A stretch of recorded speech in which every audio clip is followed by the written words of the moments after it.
Apologies for absence have been received from Councillor Bowman, Glover, Jones, Martins, Newton, Reid. Are there any other apologies? No. Okay, thank you. Bismillahirrahmanirrahim. In the name of Allah, the most gracious, the most merciful. Good evening, members of the Council. Before I begin, I would like to extend a very warm welcome to Isabella and Aldin from the Youth Council. Thank you both for being here today. It's a pleasure to have you with us. This year feels particularly special and humbling as it marks the 50th year of our civic mayoralty, and I also have the honor of being the first Bangladeshi female to serve as the mayor in the north of England. It's a moment of pride for me, my family, and the wider community, and I am deeply grateful for the trust placed in me. The role has already surpassed all expectations in these early years. I've had the pleasure of undertaking over 20 engagements across the borough, each one of a glimpse into vibrant, committed, and a diverse community we're fortunate to have in Tameside. These engagements have included some of the borough's most cherished events, from Armed Forces Day, the Stalybridge Carnival, to the Tour of Tameside, and the ever-popular the G-Cross Fete. I've also taken great joy in attending our beloved Whit Friday tradition, with the Whit Walks and the Brass Band Contest continuing to grow strength and spirit each year. It's truly a heartwarming to witness so many smiling faces coming together in celebration and unity. Another highlight has been the Pride of Tameside Business Awards, which shone a light on the incredible talent, resilience, and innovation of our local businesses. Celebrating their achievement was a reminder of the economic strengths and entrepreneurial spirits that runs through Tameside. I've also had the honor of visiting local schools and seeing our next generations thriving, attending my first citizenship ceremony, and taking part in meaningful moments like the Butterfly Memory release at Willowwood Hospice, a touching event that offered time for reflection and remembrance. At the heart of all these events, is what truly makes Tameside special, its people. Every encounter has left me inspired by the warmth, resilience, and generosity that characterizes our borough. As the civic mayor, I'm also committed to raising awareness and support for my chosen charities, Willowwood Hospice, the Dukinfield branch of Women's Trust Fund, supporting the vital work of the Christie's Hospital, and Hyde Bangladesh Welfare Association. Each of these organizations plays a vital role in our community, and I hope raise both funds and awareness for the invaluable work they do.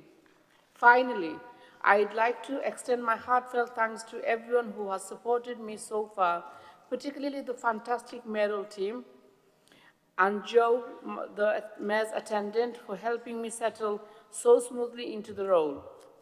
Although Joe just forgot my name.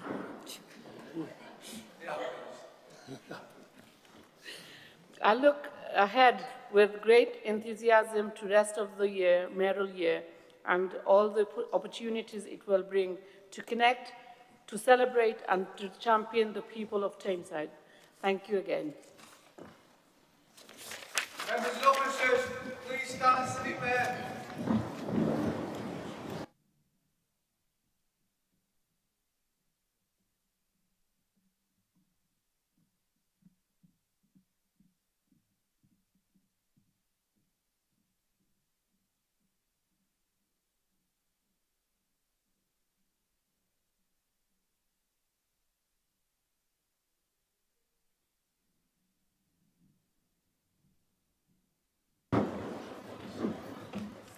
Now turn to the council agenda. Item 2, the council minutes. Are they moved? Is seconded? Is everybody happy that I can sign those minutes on your behalf? Yes, thank you. Agenda item 3 is declarations of interest. I know there is some. Councillor Dickinson. Chairman, I've got an interest in item 12, a prejudicial interest. Yeah. Thank you. You're welcome. It's also got them from Councillor Teresa Smith and Councillor Teresa Smith, Michael Smith on taxi licensing. Councillor Roderick. I have a personal interest in the credit union. Credit union. Yep. Okay, thank you. There's a member, yes. I'm sure you're not on your alone there. Trustee of Home Start House, Chair. Okay. You make sure you fill the relevant forms in before you leave, please, and hand them in. Thank you. If there's no others, agenda item 4, the council's big conversation. I've received no questions for that. Now we move on to agenda item 5. Written to by a resident of mine, Stephen Sherratt, who told me he submitted a question. Has that not been received?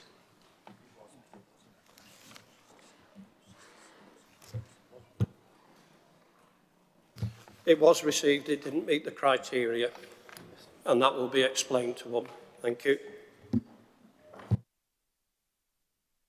Agenda item 5 is a new item and a lengthy one, possibly.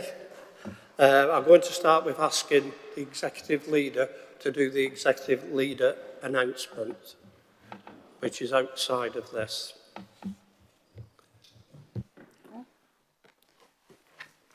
Thank you, Chair. I've pressed 2 buttons, but I think you can hear me.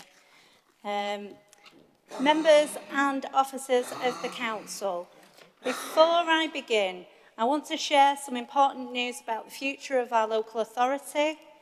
I'm delighted to say that following a unanimous decision by our appointments panel, this evening I'll be recommending Emma Alexander to full council. Really pleased to say that she has joined us for this meeting as well, so I'm sure we extend a warm welcome. I'll be asking that we recommend her appointment for our new permanent chief executive. I will discuss this in more detail later on in the agenda, as there is a separate agenda item where I'll ask the council to support this fabulous new appointment for our local authority.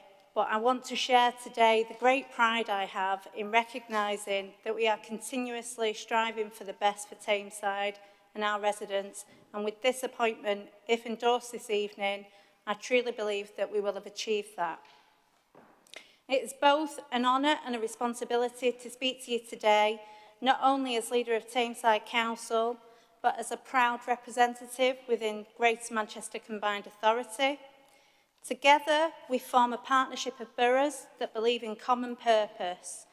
We may each have our own identity, and here in Tameside, we are deeply proud of ours, but our strength lies in how we work as one. This is not just about co-governance, it's about co-leadership of ideas, of integrity, and of impact. Over the past decade, Greater Manchester has positioned itself as the fastest growing local economy in the UK.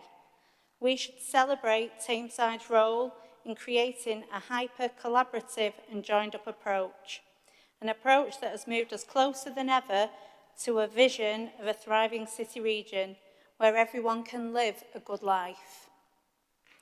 The Greater Manchester strategy also shows how Tameside is not just content to follow the herd, but in many areas is setting the pace for the city region in improvement and delivery.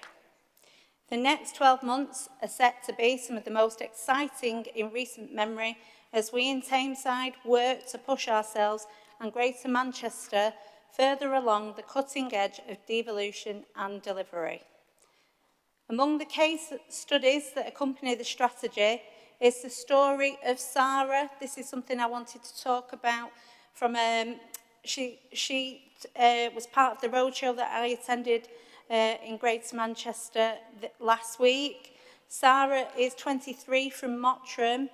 She was stuck in a 0-hour contract job that took a toll on her mental and physical health, and with no clear route to change careers, her GP pointed her to a job fair at the Healthy Hyde Body and Mind Centre.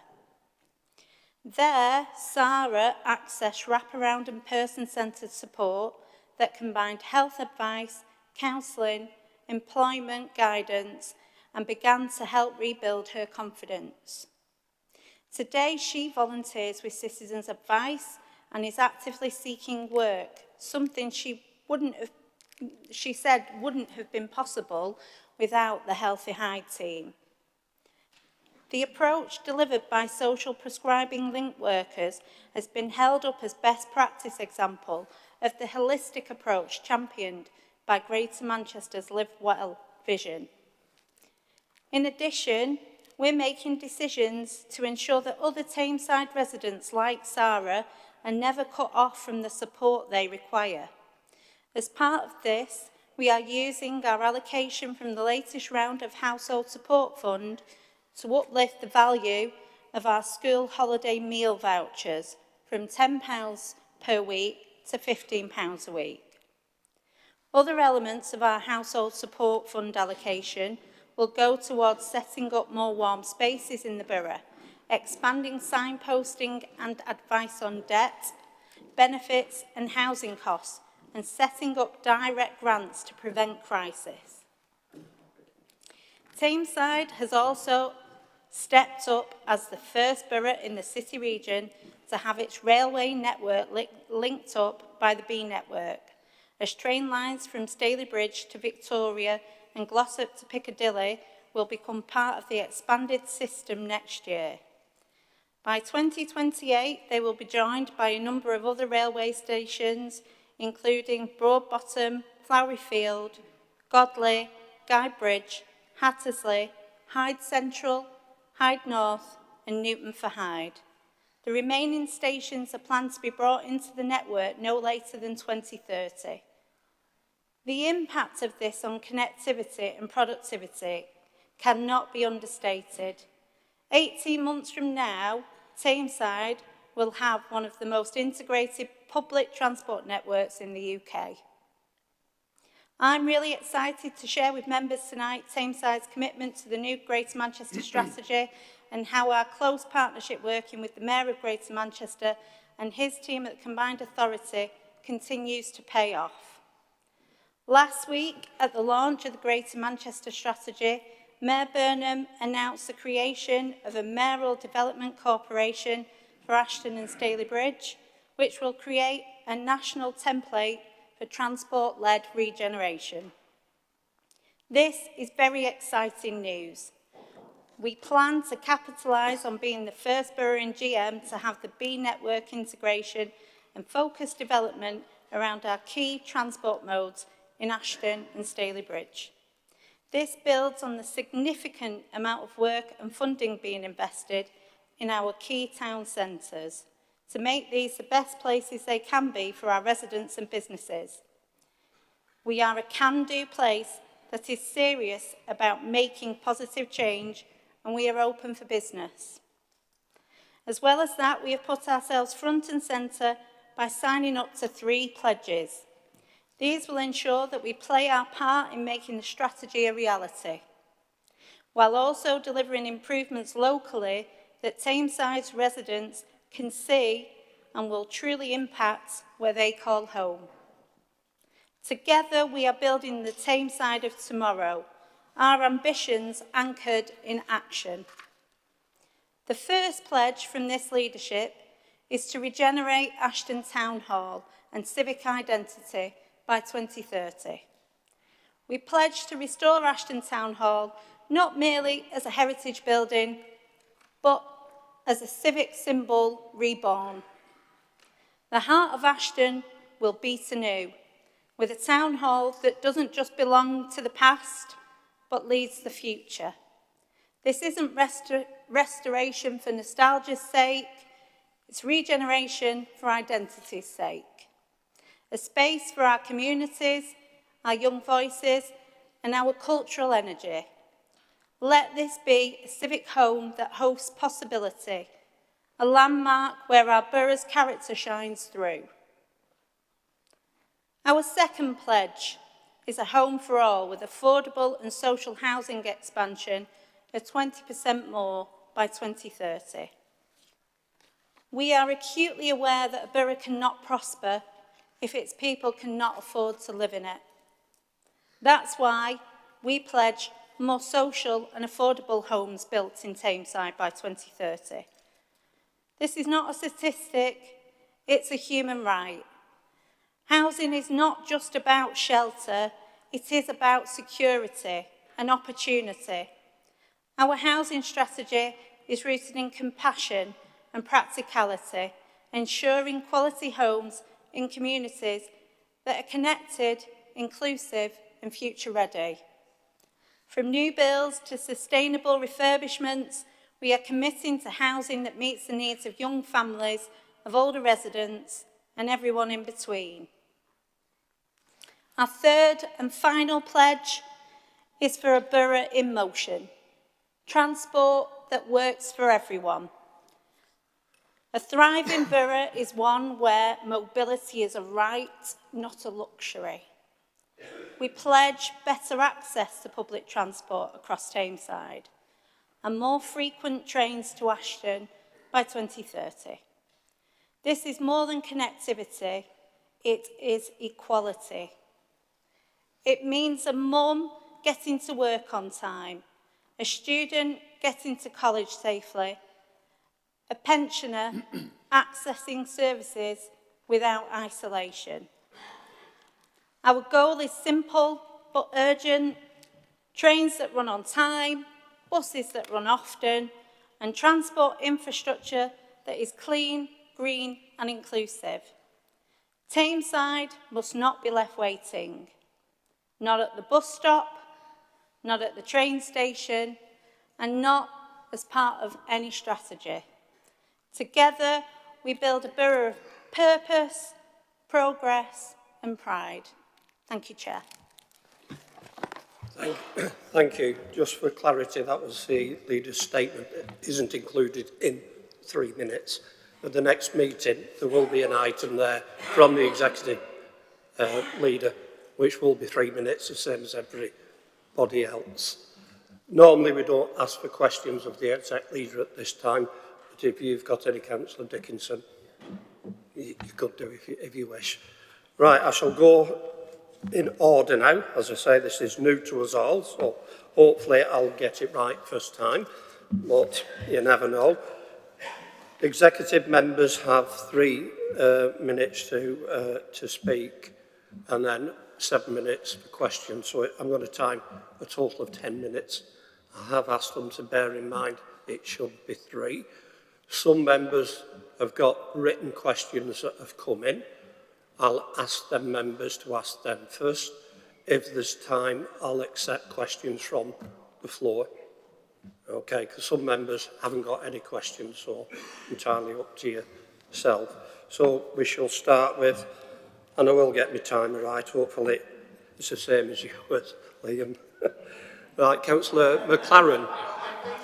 Yeah, Councillor McLaren. Right, I'll crack on. Homelessness. As Deputy Leader, it's my long-term ambition and that of this Council to make homelessness rare, brief and non-recurrent. Policy progress in the last 6 months, new homelessness strategy, new allocations policy, new housing needs assessment and empty homes strategy. Highlights from the homelessness team in the last 6 months. Tameside Housing Advice was only open for 2 days. It's now open 5 days a week. An online 24-hour advice app called Advice Aid. They've doubled the resource in the team. All housing functions are now under one roof. We've introduced a choice-based letting system, so it's a one-stop shop for all our residents. There's more supported housing, and there's a move to a prevention model around rough sleeping. Second item is housing. As Deputy Leader, I pledge to increase the percentage of social rent housing and truly affordable housing from 15 to 20%. We've recently completed 157 new supported housing units, with 42 already in the pipeline. As Deputy Leader, I confirm we're now fully re-engaged with our registered providers who will lead the charge to accelerate the building of more social and affordable housing. We've already identified 6 sites throughout Tameside, which will be earmarked and prioritised for social housing for local Tameside people. From next year, our annual house building targets, I'm delighted to say, have increased from 550 to 1,100 across all sectors. Final item is growth. And I'm delighted to say we're now re-engaged with GMCA, which is fully apparent with all the recent headlines. This is just a list of all the towns currently that I'm dealing with. It's not an exhaustive list, but it's just highlights. Hattersley Central, 161 housing units, and Phase 2 District Centre underway. Denton, Levelling Up Fund monies secured and Public Realm Master Plan agreed, work to start next year. Droylsden Master Plan strategy approved to deliver long-term future and connectivity to the marina, and I've already received incredibly favourable market reaction from this. Hyde is a Hyde accelerator, the Hyde Library redevelopment, the Market Square and Public Realm strategy. Godley Green Garden Village is going from strength to strength and will provide much needed and market leading housing development. Staley Bridge, the redevelopment of Public Realm, Civic Hall, multi-storey car park and bridge. Ashton MDZ, Ashton Moss, Ashton Centre and St Petersfield. And finally, the jewel in the crown, Ashton and Staley Bridge Mayoral Development Corporation. This is a state-of-the-art national template and a market-leading transport-led regeneration. Thank you. Thank you, Councillor McLaren. You've got 2 written questions, so we'll take them first. The first one from Councillor Howarth. Councillor Howarth. 14 years of austerity, the terrible effects on homelessness are obvious, and it's sadly led to a massive rise in HMOs. Some well run and some not so. I know as Deputy Leader you've been working incredibly hard on positive strategies and policies to help bring back more control to the provision of HMOs. Could you provide more details and an update, please? Yeah, thank you so much, Councillor Howarth, for your question about an issue which is incredibly important to me and the very reason I entered politics. And it also strikes at the heart of fixing the foundations of this country's broken housing market. Firstly, I think it's really important that all Tameside residents and members are clear about what a house of multiple occupation actually is. And I see this because it's often confused between apartments and HMOs. Houses in multiple occupation, HMO, are properties occupied by at least 3 individuals forming more than 1 household who share facilities such as a kitchen or bathroom. As members will know, although they can be purpose-built, a traditional source of HMOs in Tameside are older, often empty properties which are converted into this type of accommodation. There are currently 179 HMOs known to the Council throughout the process of mandatory licensing. These are HMOs which require a licence because they potentially have 5 or more tenants, but please don't confuse this with planning consent. However, this is an estimate of the total number of HMOs, and given that currently by law, nationally, smaller HMOs do not need to have a licence in the borough. So in addition, and at the moment, a very important distinction is any proposed HMO which have 6 or fewer tenants do not currently need to obtain planning permission to change the use of a dwelling to an HMO. But tonight, I'm really pleased to announce that this is about to change. As Councillor Howarth alludes to, HMOs can and do make an important contribution to the housing market in Tameside due to the broken housing market by generally providing lower cost and flexibly rented private sector accommodation. This is for Tameside people whose housing options may be limited or for people requiring more short-term accommodation than typical rental periods. However, higher concentrations of HMOs can and are having a negative impact on local areas, including additional noise, waste collections, fly tipping, parking pressures, etc. Because of this, and it's my pledge as Deputy Leader, that we are going to bring back more control to the provision of HMOs in Tameside. Now, any policy on HMOs, if it needs to be effective, it cannot sit alone in isolation, as it clearly straddles planning, licensing, housing and homelessness strategies. Therefore, to that end, at the start of 2025, the Place and External Relations Scrutiny Panel undertook a deep dive to quantify the challenges within the private rented sector in Tameside and to provide recommendations to better manage this situation. On the 22nd of April 2025, the panel reported their recommendations. This is a really, really strong example under the new leadership of Councillor Eleanor Wills and I as Deputy Leader of how this council is now engaging in effective independent scrutiny, which is positively influencing local policy making.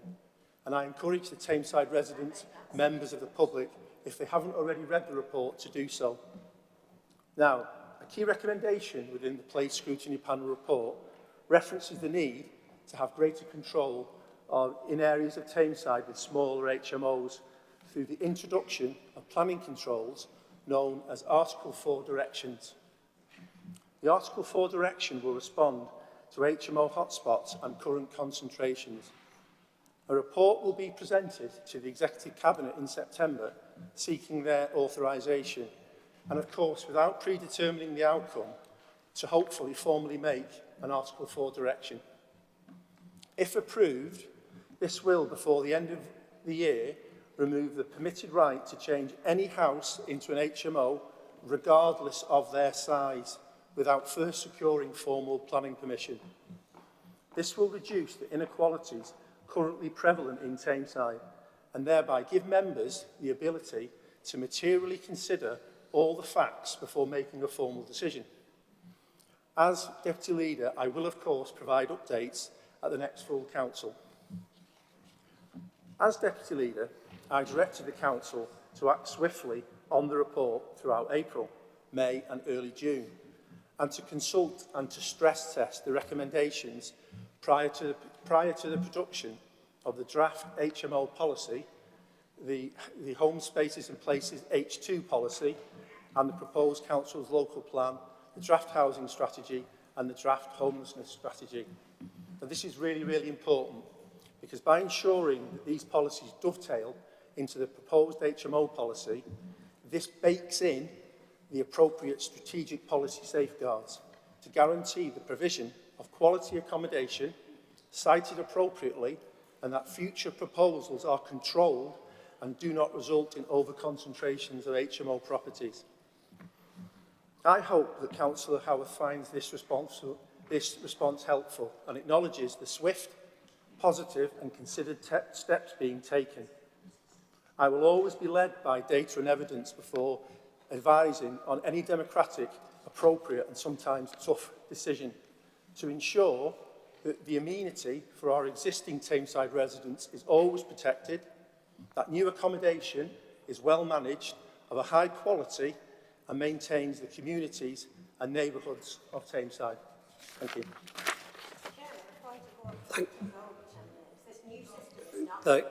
We've only just started it, thank you. I'm well aware. We did have 2 questions for you, Councillor McCarran. Unfortunately, the second question, we've now run out of time. I will in future expect, no, I'm not having a point of order, thank you, Councillor Billington. I will not have you standing up, interrupting me. Will you please sit down? Councillor Billington, sit down. Sit down. Councillor Billington, I'm now asking you to sit down. If you don't sit down, I'm going to adjourn the meeting till you do. Okay? I will not have you continually speaking over me as chair, interrupting. You're doing nobody any favours whatsoever, not even yourself. Right. Councillor McLaren. There is another question from Councillor Axford, and this one, I'm going to read it out for him, but you'll have to respond in writing to him and copy the rest of the council in. Please, can you provide details of the supported housing schemes that have been completed in Tameside and that any are in progress at the moment?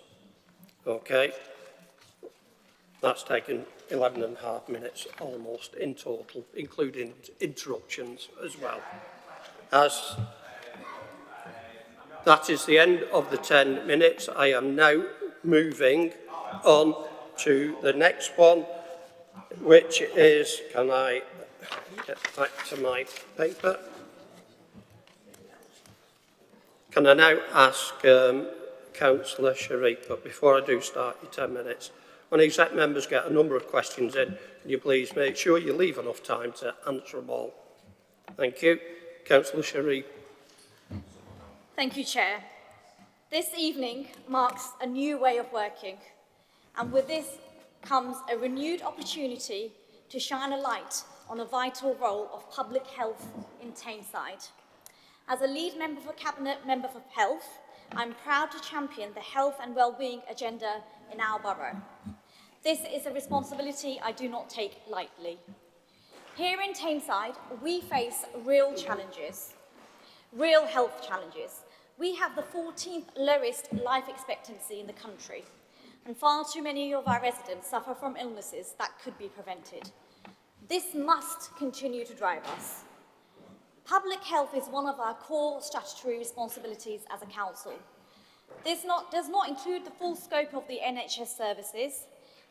It does encompass some of the most critical areas where we can make a difference, especially for our most vulnerable residents.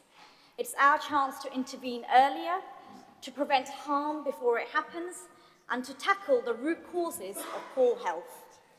I wish to set out what our public health team does. We lead and fund a wide range of essential services, from health visitors, school nurses, drug and alcohol support, sexual health clinics, and domestic abuse services. These are mandated services and vital lifelines for many of our communities.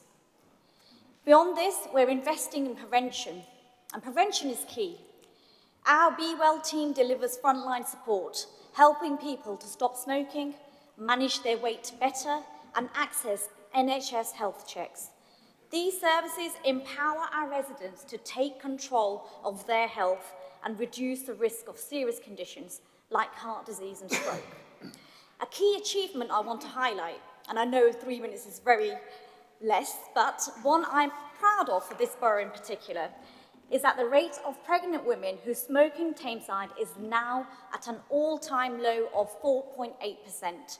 This is below the national and the Greater Manchester averages. Just a few years ago, that number was 20%.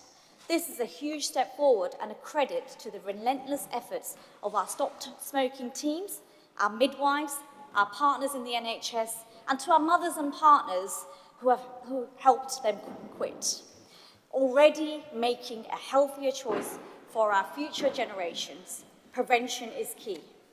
Another area I'd like to quickly mention is our impact in domestic abuse, prevent and support.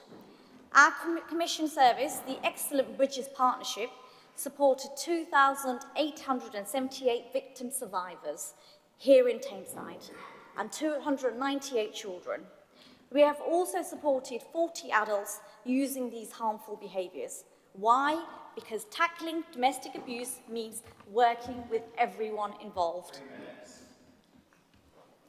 Our award-winning Open Up campaign focuses on male victims, returned this year with significant media attention, including the BBC.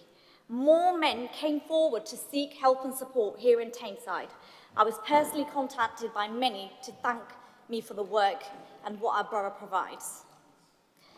As lead member Cabinet Member for Health, I will continue to do everything I can to drive this agenda forward. My focus will remain firmly on prevention, supporting people to live well for longer and tackling the root causes of poor health with equalities at the heart of everything I do. Thank you. Thank you, Councillor Sheriff. I do not need you, Councillor Billington, to be the official timekeeper. That is my role. I expect you, under the Council's Code of Conduct, which you have signed, to respect the Chair and the Chair's decision and respect this meeting by not interrupting and talking over people. I'm now going to carry on. Councillor Sheriff, there is no written questions for you to answer. I'll take questions from the floor. Councillor Billington. Right. So I would like to congratulate the reduction in smoking with pregnancies. You know, it's a departure from the days when we had Councillor Warrington saying that smoking, the cancer issue, was just a red herring. It got reported in private eye. She soon changed her tone when she started getting paid by Tameside Hospital as a health representative, though. But my question is, tackling domestic abuse is important. Can I ask Councillor Sharif how she feels about the Council's taxi licensing committee awarding a licence to a driver on appeal with a history of domestic violence, and how Councillor Billington, I'm ruling that question out of order. It's got nothing to do with Councillor Sharif. She's not in charge of taxi licensing, Councillor Billington. So you do not need to answer that. If you continue to interrupt this meeting, I will not call you again. And if you continue after that, I'll ask you to leave. Simple as that. We do have a code of conduct. I expect you, like all the other 56 members, to stick to it. Thank you. Councillor Patel. Thank you, Councillor Sharif. You mentioned that the smoking pregnancy rate is 4.8%, which is great. However, I've seen figures higher than this reported. Can I please ask why this is? This is correct. In Q3 of 24-25, the rate of pregnant women smoking at the time of delivery was just 4.8%, an all-time low in Tameside. This is based on people who live in Tameside.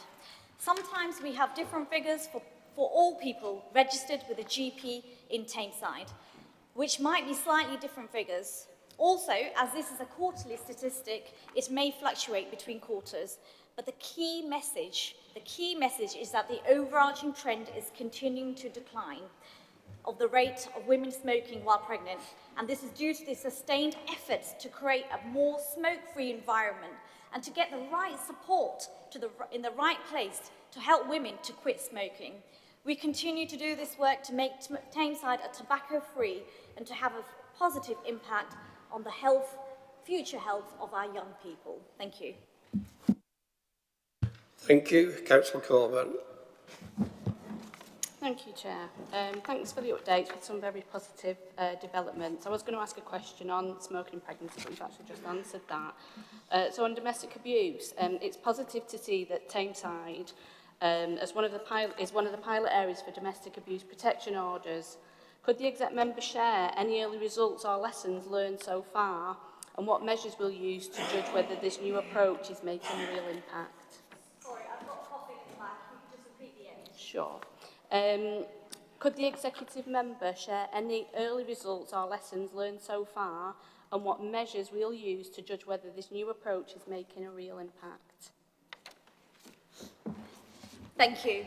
So these domestic violence orders are used in courts. They are legal orders for our residents of Tameside, and we're very privileged to have these orders in place. The data hasn't yet come through in terms of the difference it is making, but I will ensure that I seek out that data when it does come and provide you with that feedback. You are most welcome, as you have previously, to join our Health and Wellbeing Board and our scrutiny panels where we come to share some of this information. Thank you. That's the end of those questions. Thank you. Councillor Taylor.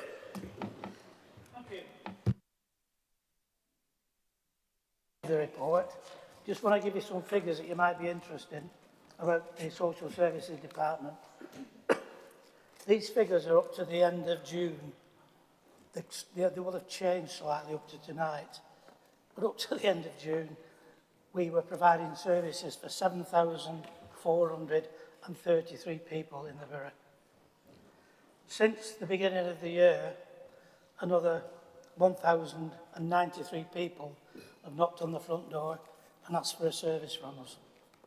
To provide those services, we have 701 members of staff throughout the whole of the service. Within that service, we have the occupational therapist. We know them as OTs. I'm sure you've all heard of them. And I've chosen the OTs because of the investment that's been made by this council to deal with the increasing numbers that are turning up at the door asking for a service. For many years, we have struggled to recruit OTs, but it's not just a Tameside issue, it's an issue throughout the country. There is a shortage. I'm happy to tell you that all our positions have been filled. We now have 14 qualified OTs. We have 8 OT assistants, and we have 3 manual handling practitioners.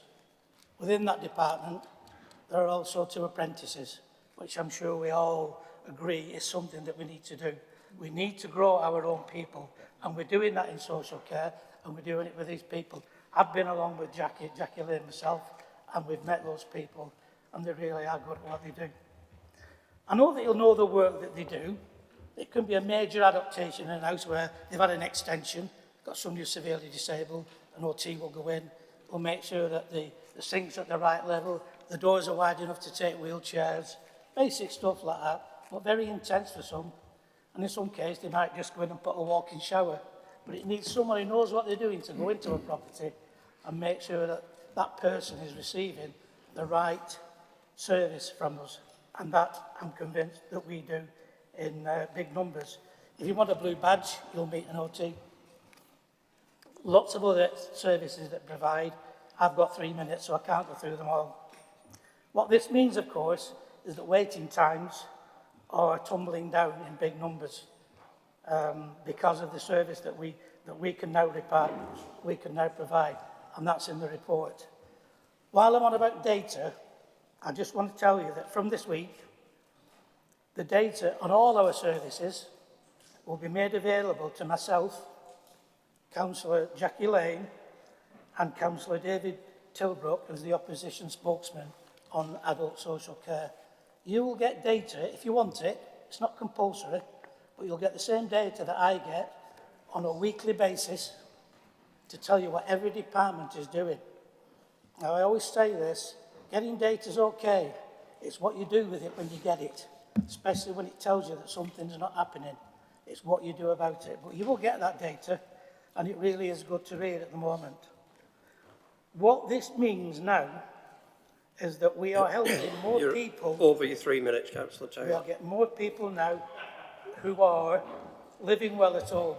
And a big thank you to all our staff who provide these services in Tameside. Thank you. Thank you. There are no written questions to Councillor Taylor. I'll take questions from the floor if there is any.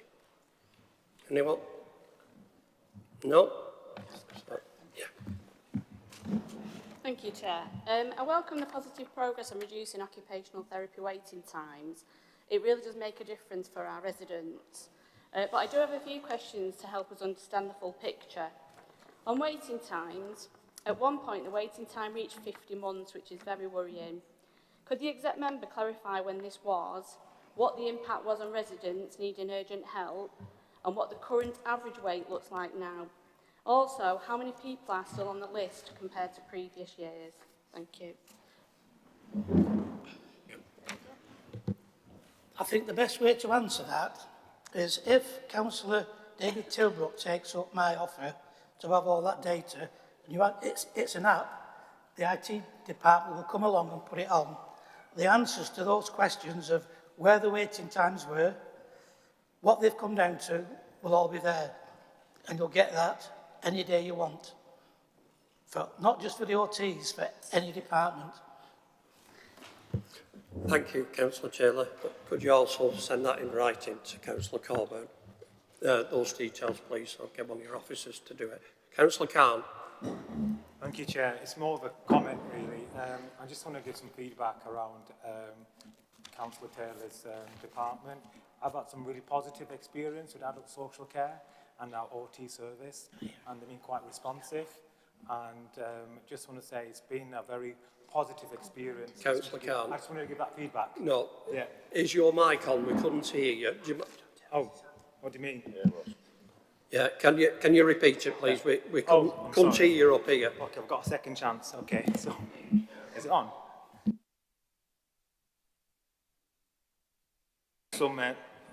I just want to give some positive feedback around my experience with adult social care under Councillor Taylor's leadership. I've had an excellent response from when I refer constituents onto the department, especially around occupational health services and social work response and the duty service. So from my experience, and I know I'm on the Health and Social Care Scrutiny Panel, but I found it a very first-class service for Tameside, from my experience. Thank you. Thank you. Do you wish to respond to that or not?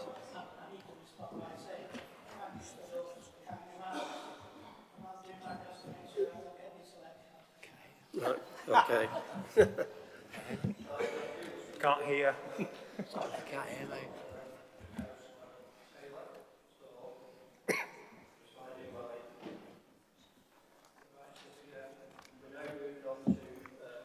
Councillor Smith, please, Teresa Smith.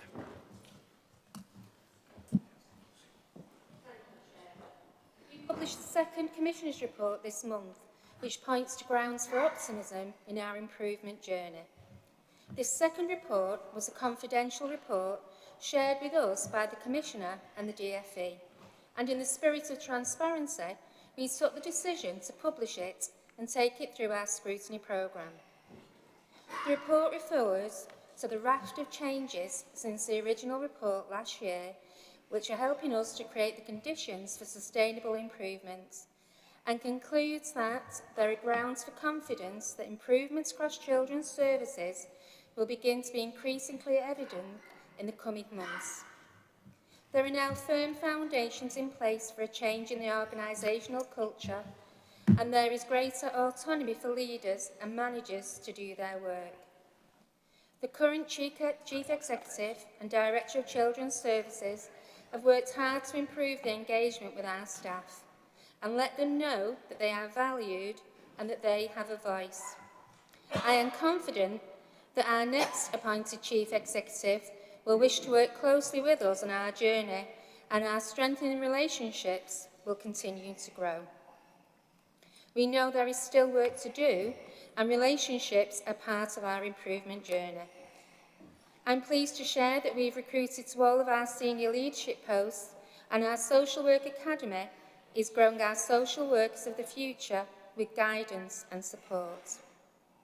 Our improvement plan has been refreshed, and we continue to keep our children and families at the heart of everything we do.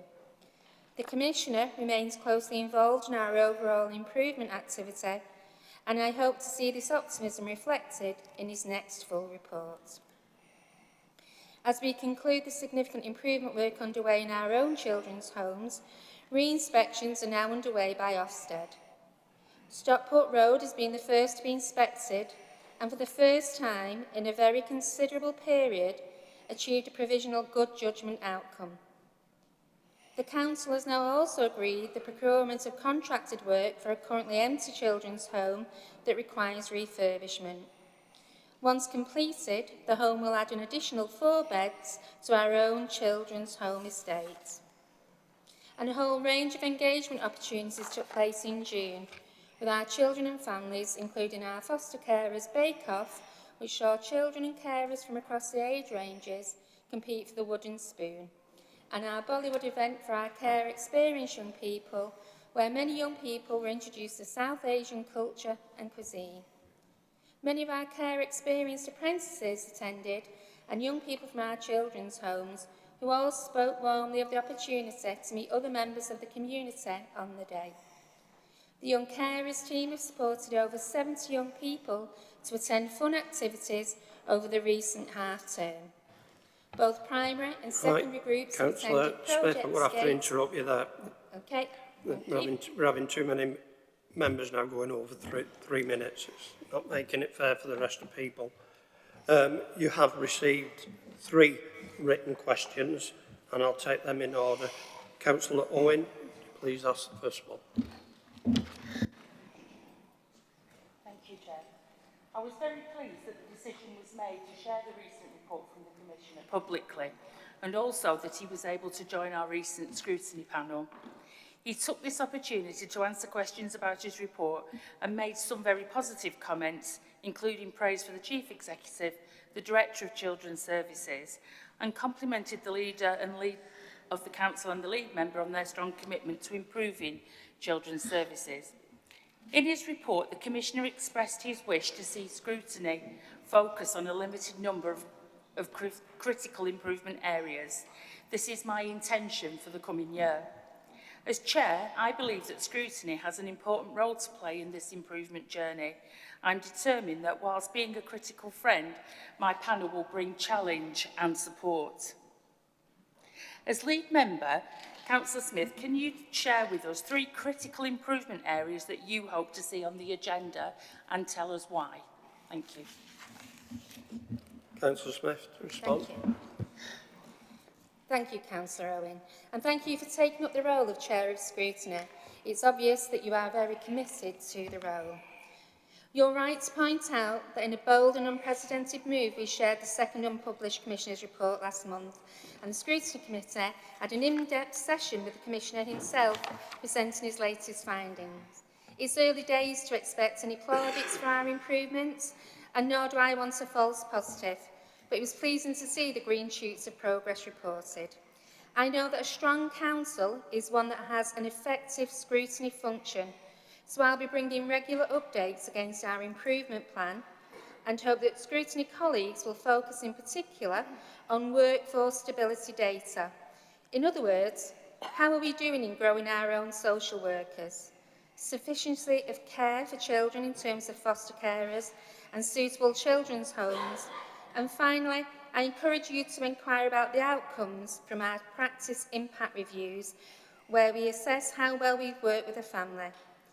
I've chosen these 3 things as they represent the pillars of an effective service. A committed and skilled workforce who knows what good looks like and who can access high-quality care for children when they absolutely can't live with their family. The performance of the service will be presented to you through our monthly reports, and I look forward to a deeper dive into those areas through the committee's work. Thank you, Councillor Owen. Councillor Drennan. Thank you. I've had the privilege to visit Stockport Road Children's Home with Councillor Smith, and I would like to add that the home was full of love. Our young people are very happy, and the staff show such commitment. It was a joy to attend. I know that all of our homes are on the inspection cycle. Can you share when this cycle will end, please? Thank you. Councillor Smith to respond. Thank you, Councillor Drennan. It's been lovely visiting some of our homes together, and each one of our children's homes will be inspected on an annual cycle, assuming that there are no significant concerns about how well they are doing in caring for our children. I'm delighted that Stockport Road has achieved a provisional good outcome for the first time. The dedication and commitment of the staff there shines through in this report. As a council, we're highly committed to being a great corporate parent, which is in my role as chair of the Corporate Parenting Board. I want all members to be able to access a training offer later this year, which will include a focus on assuring ourselves of the quality of care in our homes. Thank you. Councillor Robinson. Thank you, Chair. It's now well over 18 months since we had a very favourable public consultation in Hyde High School regarding the new build on the old Flurryfield Infant School site for a SEND facility for our children. Can you please give us an update on where we are? Thank you. Thank you. Thank you for raising this, Councillor Robinson. Jointly with the Department for Education, the Council has invested over £3.9 million of capital in a new children's home for children with complex disabilities. The home will have 2 distinct parts to it to accommodate children who will come for an overnight short break and children who need longer-term care. The projected on-site start date is the 1st of September 2025, with anticipated practical completion during August 2026, ready for the home to open around the 1st of October 2026, if all goes to plan. This is a really exciting project and is one which will help to meet the needs of some of our children and families. I can't wait to engage with our parent carers on what we want the finished building to look like, so that it sings with the personality of our children the minute that you walk through the door. Thank you. Thank you. We have time for one quick question. Councillor Billington. Yeah, I'll be quick. Can I ask why the Commissioner's report and the latest Ofsted inspection have not been brought for debate at Council? The leader says she's up for all openness and transparency, yet here we have her hiding away from 2 very damning reports. Previous leaders, including Councillor Jed Cooney, Councillor Warrington and Councillor Quinn, brought Ofsted updates to this Council. Could it be that the Commissioner's comments about a toxic culture still exist come from those at the top of the Council?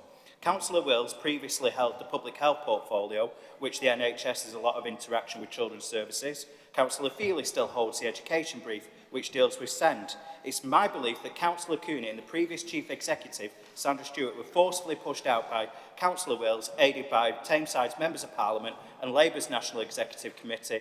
Jonathan Reynolds said that the toxic culture was enough to call on Councillor Cooney and Sandra Stewart to resign. If we're going to work on the same set of standards, will Councillor Wills now resign? Thank you. Councillor Billington, you know full well that some of that question you should not have been asking at all at this meeting. You do not have to respond to that part. The first part about bringing reports to here, you can answer that section of his question, please. Thank you, Chair. Thank you, Councillor Billington. I think, you know, you need to own up to the fact that we didn't have to bring this report. We could have kept it buried, just discussed it at Cabinet, and that was the end of it. All of the comments in the Commissioner's report are not positive. There are negatives in there, and we're owning it. And you're right about toxic culture. It was awful to hear, and it's going to take time. There isn't an overnight fix to this, but the point is, now work is being done to remedy that.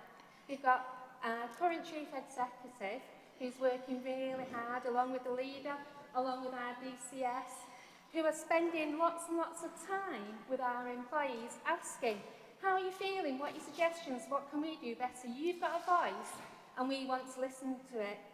So it's not going to be an overnight fix. I've never stood here, as you well know, and said, I'm going to change this in 12 months. It took a long time to get where we are. It's going to take a long time. Excuse me, Councillor Billington, I didn't interrupt you. Please don't interrupt me. It's going to take us time. A toxic culture was there, and that's going to take time, and that's only going to happen by listening, and that's what we're doing. This is open, this is transparent. It went to scrutiny panel, the Commissioner came along and answered questions. We can't be any more transparent than we are doing. But as well as our children and our family being at the heart of our children's services, so are our social workers, so are the people who work for us. Because unless we get everything right, we're never going to get where we need to be. Thank you. Thank you for that response, Councillor Smith.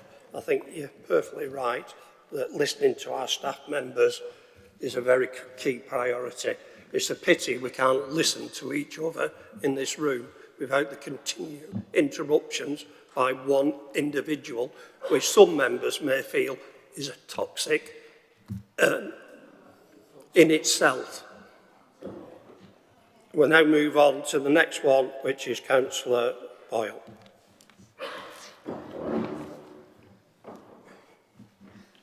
Thank you, Chair. I'm pleased to share some highlights of the fantastic work happening across our Operation Green Spaces, Highways and Waste and Transport Public Protection teams.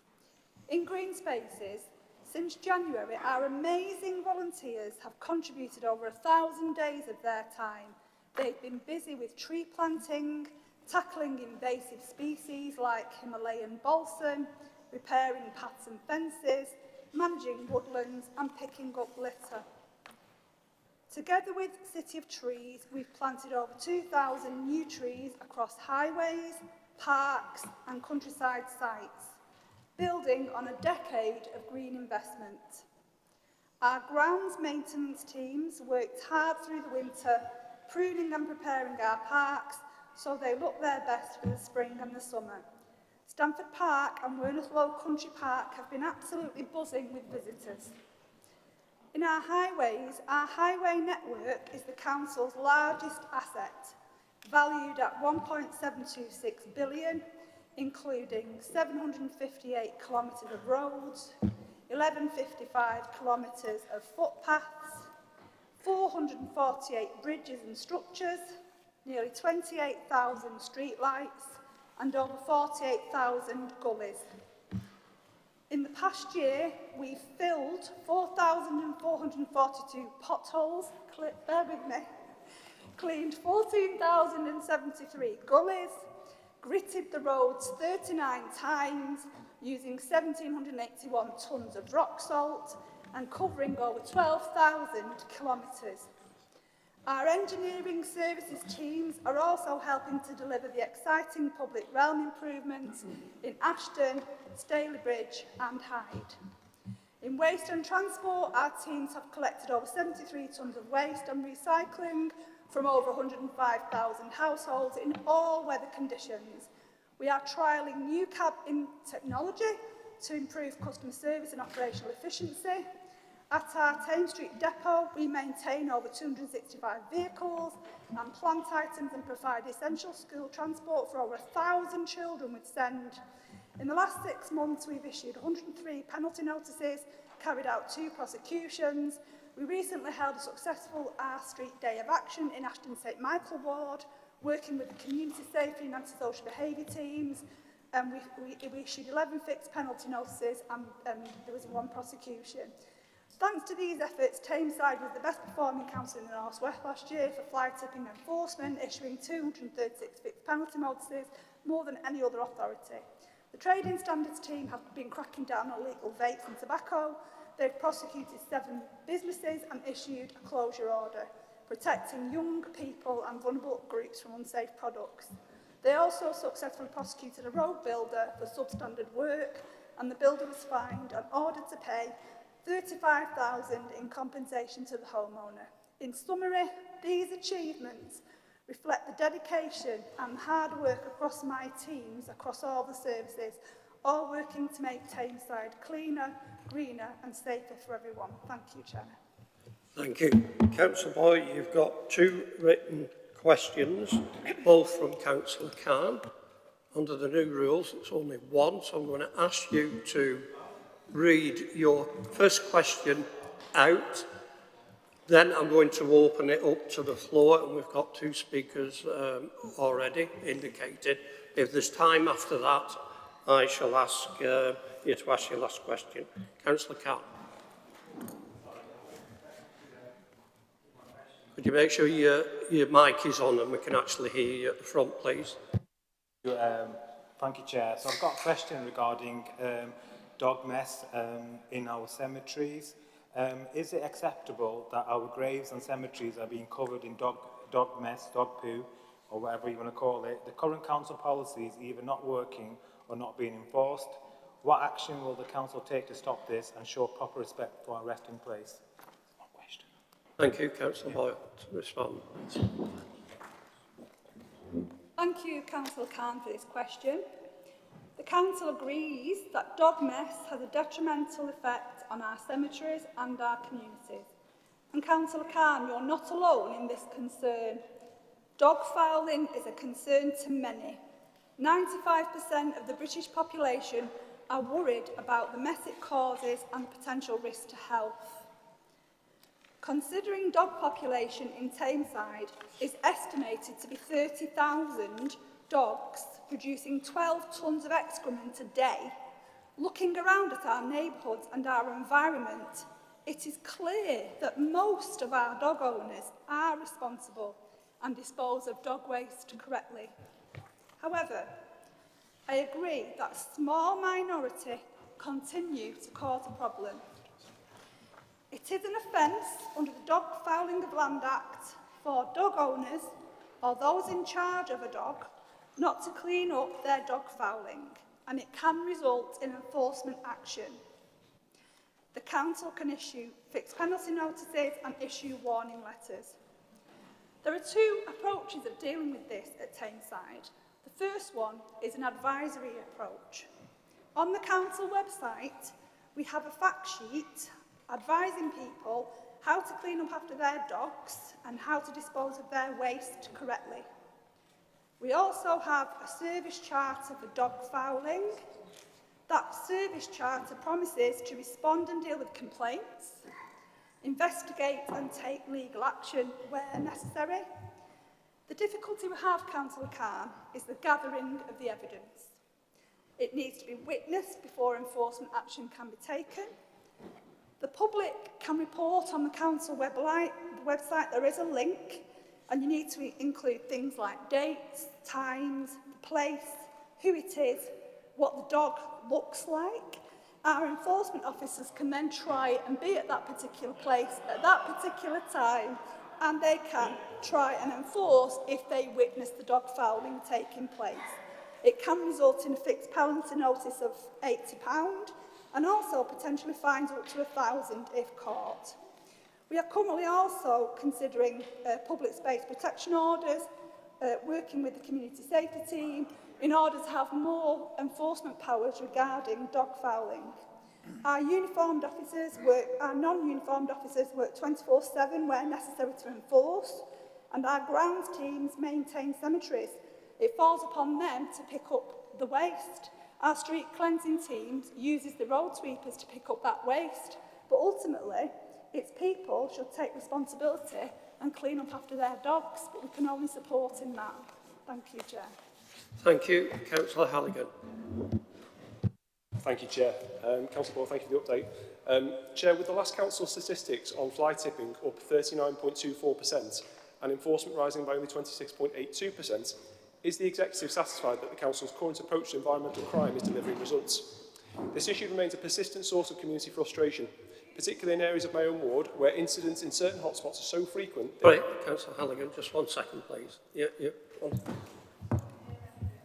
Right, I'm going to forget the time for a minute. Will you start again? Yes. There was some noise at the back that prevented us from hearing. So I'll take your question and the answer. Councillor Chadwick, I'll take yours after and you will be responded. If we go over the 10 minutes, so be it. Thank you, Chair. Is that okay? Can you hear? Yeah. With the last council statistics on fly tipping up 39.24% and enforcement rising by only 26.82%, is the Executive satisfied that the Council's current approach to environmental crime is delivering results? This issue remains a persistent source of community frustration, particularly in areas of my own ward where incidents in certain hotspots are so frequent they create a danger that investment into Hyde will be deterred by this blight. Shouldn't we be escalating prevention efforts and toughening penalties so fly tipping is treated with the seriousness it deserves? Thank you. Yeah, thank you for that question. I know that the figures for fly tipping have gone up. That could be perhaps that we have better reporting systems, people are more aware of it, so the fly tipping incidents they are increasing. But our enforcement actions mirror that, and we're still the best performing council in the North West. Fly tipping has actually been an overall reduction by 34%. Yeah. So yeah, there's more awareness of it, people are reporting it more, but we are still dealing with it. And our figures show that we are still dealing with it. They're going up in line with our enforcement. Thank you. Thank you. Councillor Chadwick.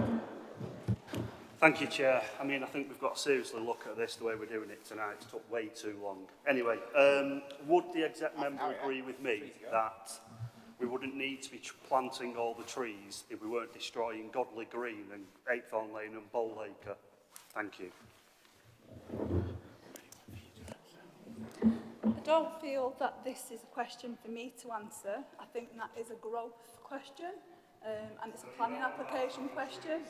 We have, I gave the figure of how many trees we are planting, which helps with our flooding, but with regard to playing that off against the Godley Green development, I can only deal with the planting of the trees that we do and the positive work that does take. If you've got queries about the planning development, that needs to be discussed with the growth. Yeah, no, that's fine. If he doesn't like the answer, he doesn't like the answer. Yeah. It's as simple as that, to be honest with you. Okay. If he wants an answer on Godley Green, he knows he can go to Councillor McLaren at any time and get that. And now moving on to the next one. Your second question, Councillor Calm, will be answered in writing. We have no time to ask it now. Now asking Councillor Feely.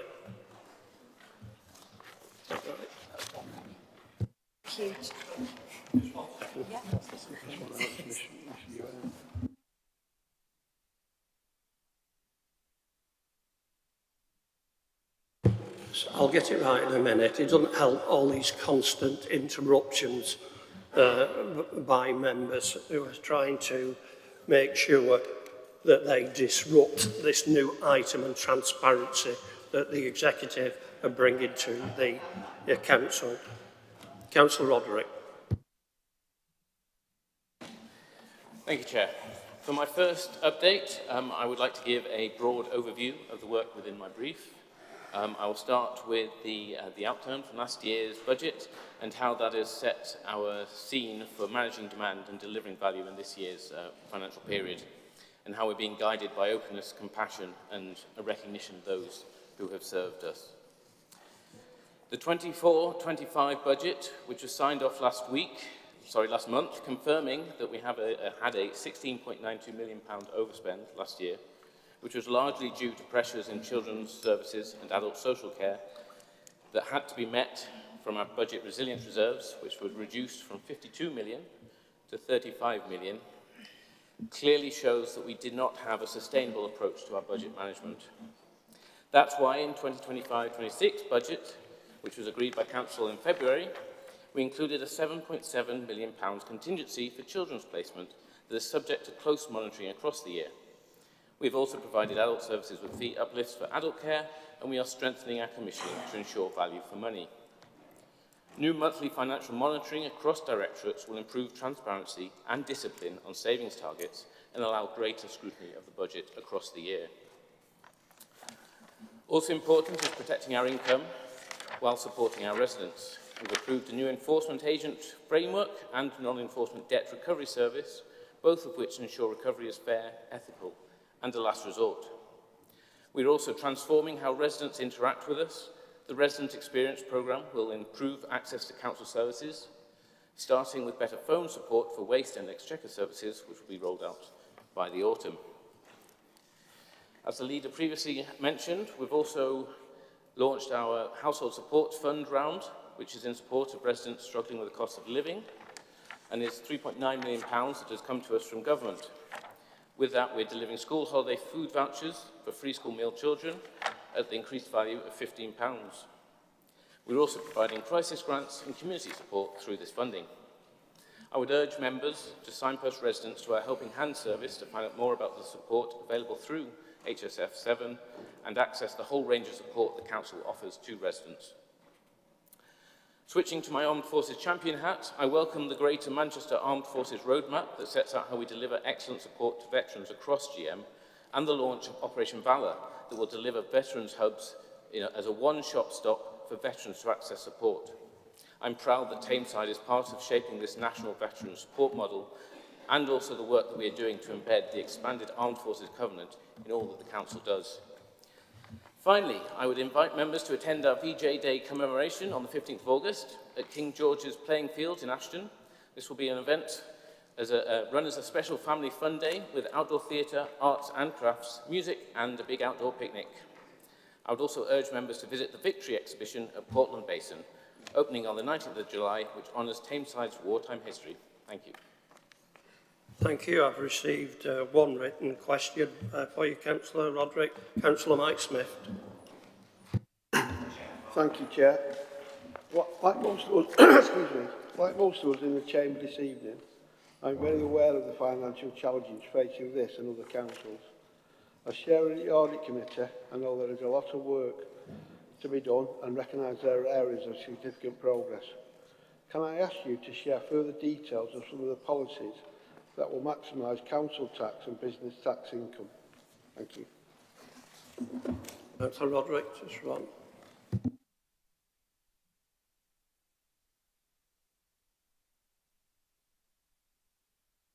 There we go, thank you. Thank you, Councillor Smith. That is a very important question, mainly because maximising our local income is an important part of maximising the amount of government grant that we receive from central government. The main levers that we currently have to us to improve our income maximation is through our debt recovery policy. And that is not only covering statutory requirements around demand notices, reminders, final notices and recovery action, but also looking to bring in third-party services such as VoiceScape to improve early engagement with customers, destined solutions to ensure accuracy of business rate and council tax lists and speed of processing of bringing new businesses into the tax base, and Liberata, which is to support debt management. These services also reduce cost of debt recovery to the council. The general principles of our debt collection policy is the consideration of vulnerability, ability to pay, and individual circumstances. There is emphasis on non-enforcement debt recovery services and ensuring that recovery is the last resort and done in an ethical and proportional way. We are also reviewing several key policies around discretionary rates for business rates, council tax, and housing payments, and this is important to ensure that we set our bills at a rate that can be paid, because there's no point asking for more money than people are able to pay. To ensure that we are also balancing collection of income against not spending money on collecting debts. Sorry, I'll try that one again. To ensure that we are balancing collection of income against not spending money on collecting debts we will never be able to recover. As well as ensuring we are collecting on current available income, our growth agenda will be key to growing our income going forward, driven by the Strategic Growth Unit, delivering strategic development projects across our 9 towns that bring in new businesses and homes that, through revitalisation of our towns and their economies, will bring more income to support the services that all our residents rely on from the council. It is also worth mentioning that the recent Comprehensive Spending Review proposed significant reform of local government finance. Initial indications are that Tameside will be in line for a larger central grant, as the allocation formula will be more weighted towards relative need and deprivation. The promised multi-year settlement will also provide a degree of assurance to our mid-term financial planning. This is all required for maximisation of our income. Councillor Barry Holland. Councillor Barry Holland. I can assure you there's absolutely nothing wrong with my ears. But sitting at the back here, you talked about noises off. But we've missed 50% of what's been said in this room tonight. Now, some people might think that's a decided advantage of sitting at the back, quite frankly. But I've just listened to Councillor Roderick, or I've tried to listen to it. I've not heard a blind word of what he said because of the acoustics in here. Either change the room round or move us to another room. We will look at that. We will look at that, Councillor Holland. Is there any other questions? Councillor Roderick. Yours is not on this item, Councillor Affleck. Anyone else? No? We'll now move on to the next one, which is Councillor Feely. Thank you, Chair. Tameside Council has a long history of delivering a vibrant and affordable programme of culture.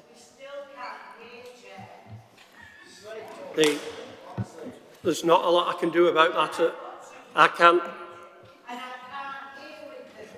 Councillor Holland, there's not a lot I can do about this at this stage.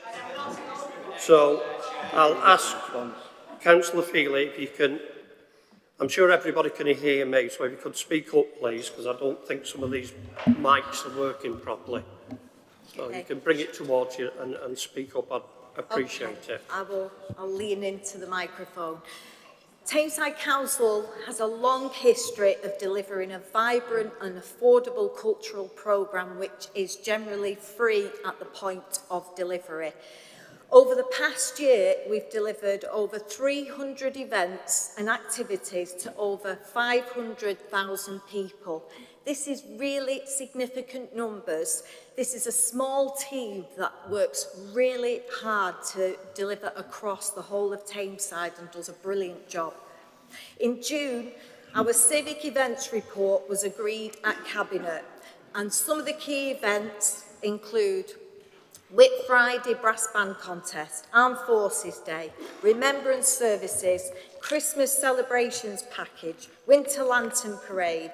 And I'm just going to mention Whit Friday Brass Band Contest, which recently took place across many venues in Tameside to thousands and thousands of people.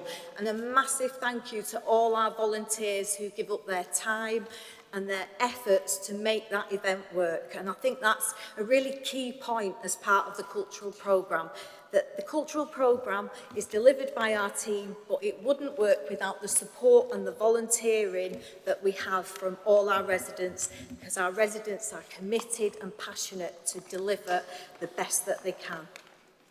So in 2025, we will be adding the 80th anniversary of World War II, and we've heard Councillor Roderick specifically referencing some of that programme.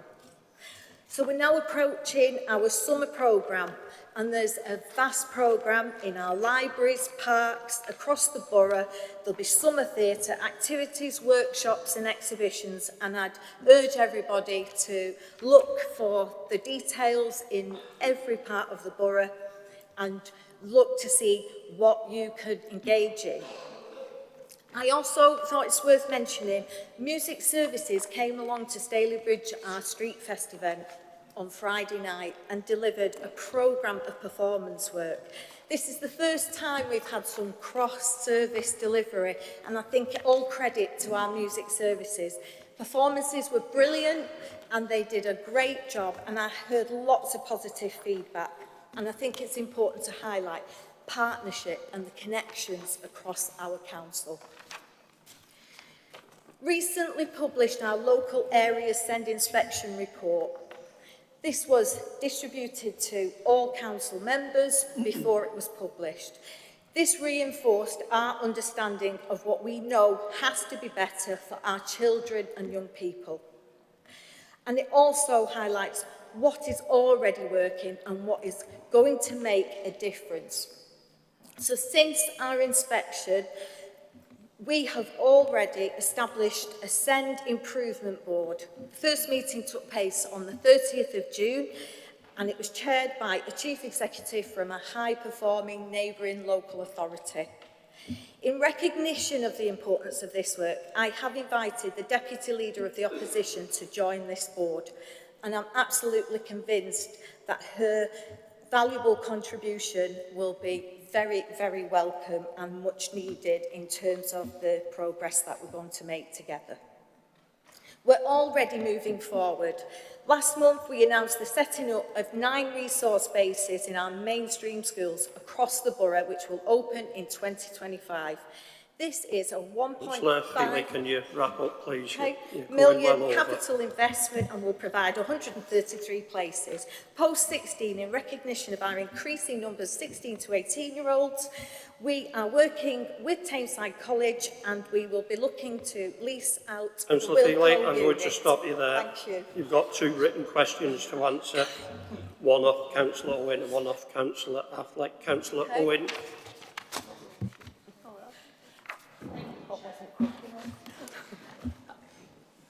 Councillor, our disabled children living in residential care away from home are some of our most vulnerable, so it was pleasing to see that the inspection reports that we do this well.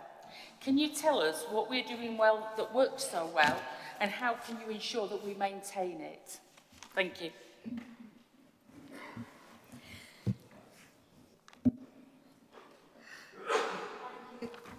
Thank you, Councillor Owen.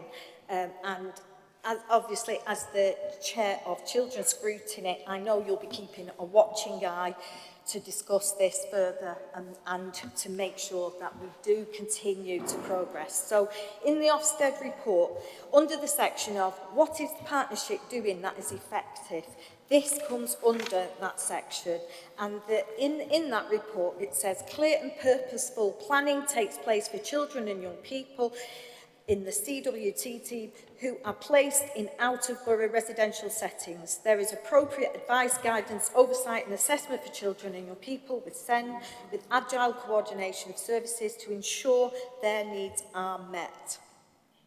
So we all know that how we care for our most vulnerable children is the litmus test of our values and our purpose in children's services.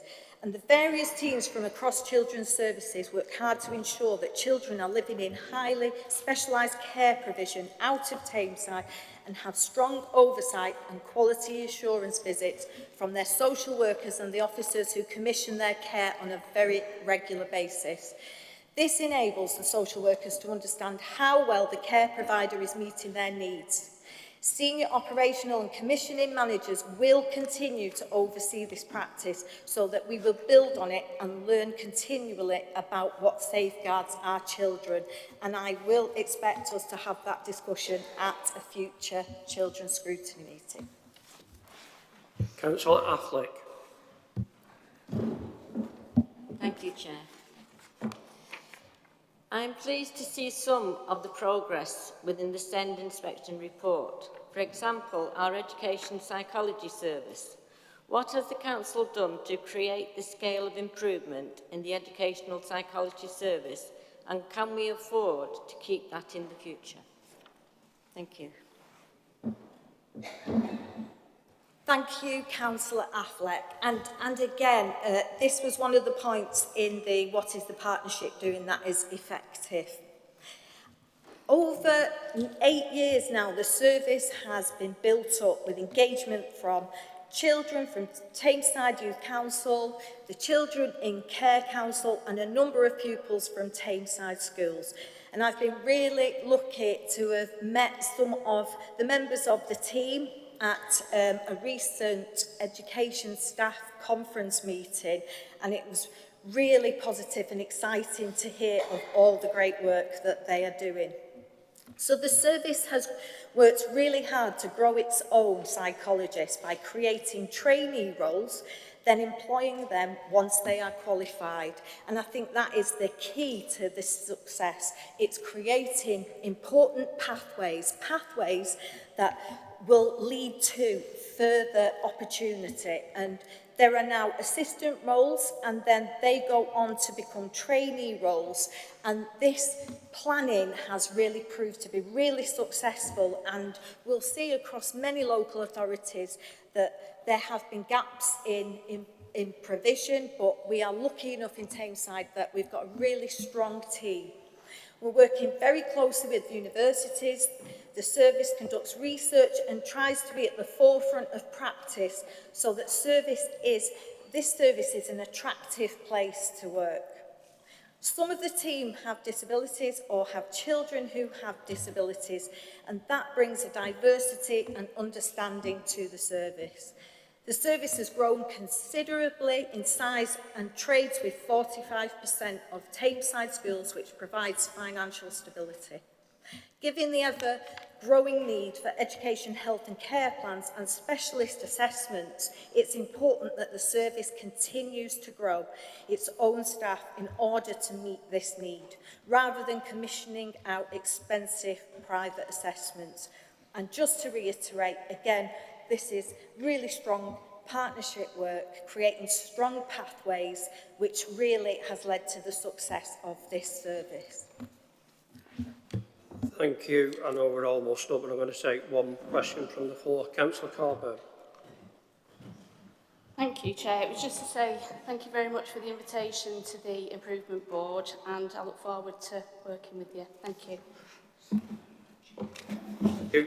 We'll now move on to the next member, which is Councillor Holmer.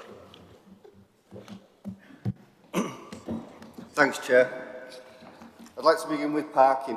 Since the new changes were implemented on the 9th of June, the 2 hours free parking offer has been widely welcomed and is already proving a success. In the first 2 weeks, we had over 45,000 transactions, and of those, 25,000 motorists took advantage of the 2 hours, took advantage of the 2 hours free offer. We have widely promoted the changes, including a message that you still need to display a ticket. Additionally, we produced a video which has already had over 80,000 views, showing people how to get their free ticket from the machine. To obtain your free ticket from the ticket machine, all you have to do is key in your car registration number, press the green button, and then display the ticket in your car. On markets, footfall in markets is up as the 2 hours free parking takes effect. Ashton Market Hall has seen an additional 1,000 visitors per week, and this continues to grow. This has been welcomed by market traders who state in recent weeks they have witnessed busier days, and the market is feeling much busier and vibrant. Visitors report the market is a great place to shop, offers a wide variety of goods and fresh produce and local delicacies to clothing, gifts and homewares in a friendly, welcoming atmosphere. Stalybridge Street Fest continues to go from strength to strength, drawing crowds with its unbeatable mix of live music, tasty street food and a vibrant atmosphere. The event regularly has up to 25 of the finest vendors serving food and drinks from all over the world. Not only has it brought the community together, but it's also boosted local businesses and added to the town's incredible sense of pride. We look to build on this success and have launched, we've already launched it as we started last Friday. Specialist markets will utilise the Civic Hall. We've seen an extension to the artisan markets at Ashton and Hyde Market grounds. These markets provide handmade, unique one-off products you will not find anywhere else. We've seen a continued success of the award-winning Tameside Hospital Market for staff, patient and visitors, with an emphasis on health and well-being. With plans to deliver more markets across Tameside towns. On Sunday the 27th of July, we look to launch the monthly farmers market in Mosley. This will be a celebration of local traders who will bring their fresh produce to the town. Crime and antisocial behaviour. In April, Community Safety Partnership officers attended the annual Spring Fair at Stamford Park. The team engaged with over 500 members of the public. They gave advice on how to keep safe in home and when out and about. The team were able to provide crime prevention items to members of the public. Personal safety alarms were popular with dog walkers and shift workers who felt that the added bit of security would make them feel more confident when out alone. The council's CCTV teams have been assisting the police in arresting offenders in the borough with brilliant results. Since January, the CCTV team have actually been involved in assisting in incidents leading to over 125 arrests in the borough. I say thank you. Thank you, Councillor Homer. You've got one written question. Councillor Khan. Could you make sure we can hear you, please? Speaking louder. Thank you. It's about fireworks seasons coming in St. Peter's Ward. They cause real harm to people, animals and the environment. Will the council take this seriously and work with the police and others to stop the misuse and protect our communities? Thank you. Councillor Homer to respond. Thanks, Councillor Carr, for your question. I don't think there's many people in here that would disagree with what you've said. The council takes this matter very seriously, and there will be a detailed There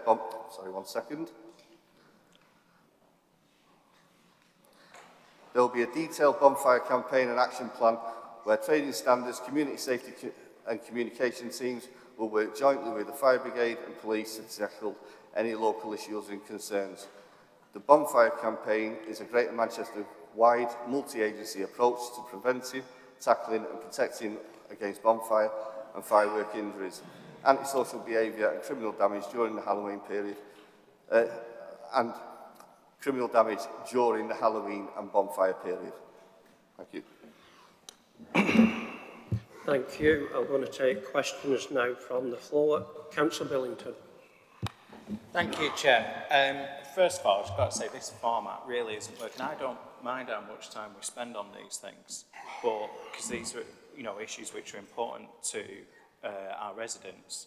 But time shouldn't be taken up by assistant cabinet members and chairs of scrutiny putting in planted questions which are obviously being written in AI and with responses written in AI. Councillor Billington, have you got a question or not? I have got a question for Councillor Homer, actually.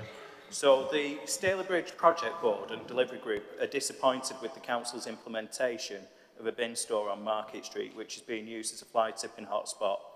The three Stalybridge South Ward councillors have been supporting businesses with issues around litter, and it is frustrating to see that suggestions we put forward at the Project Board and Delivery Group to have a collection window for bag waste and for collections over the weekend to cover busy periods not implemented. The so-called bin store isn't that, it's a bin screen. It needs to be secured to ensure that it's being properly used by residents and businesses. We all want to see clean and green towns. As Cabinet Member for Towns, will he stand up for our local businesses in Stalybridge and ensure our concerns are implemented and not having to wait for years like we did with the so-called bin store? Thank you. Councillor Homer to respond. Yeah, more than happy to work with the businesses and with you. You know that. I go to the same meetings you go to. You know I'm there to listen. You've asked me the question. Questions and answers through the chair, please, not across the chamber. Apologies. So, more than happy to work with you. I'll have this looked into and I'll get you the full response. Thank you. Thank you. Councillor Cooney.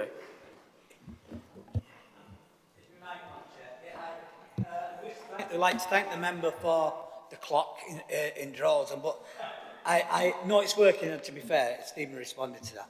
But I have got a serious, more important one to me, and it really lines up with what the leader said earlier, and I'd ask him again. I've been in correspondence with him regarding attendance at the bus committee, the GM bus committee, Beeline. It's important. Then he informed me that I could go find a minute from there whether he attended or not. I can't find him attending, and his substitute hasn't always attended. But more important to me, you haven't always attended, Jacqueline. That's neither here nor there. More important to me is a point to raise, and it comes back to the reason why I'm raising it now, because the leader raised it earlier. We have an issue at the bottom of Chatsworth and North Road regarding getting a bus. Now, we was hoping with the Beeline buses that they would, and I've raised this with Stephen, that they would bring a bus down Lewis Road or some other service there, and I'd want that raised. I can't find that being raised anywhere. Now, if they can show me that, because the leader said it's important that pensioners in the leader's words, are not stuck. They have access to services, they can get there. The people who complain about this, and they're even on Mike Sweeney's show, they talked to Andy Burnham, the mayor on there, Sheila from Hawkstone, is that you can't do that. There's no bus service. You have to walk a mile to the top of Edge Lane. Now, I know Stephen referred to that he'd been a bus driver in the past and everything else. I don't know whether that helps them.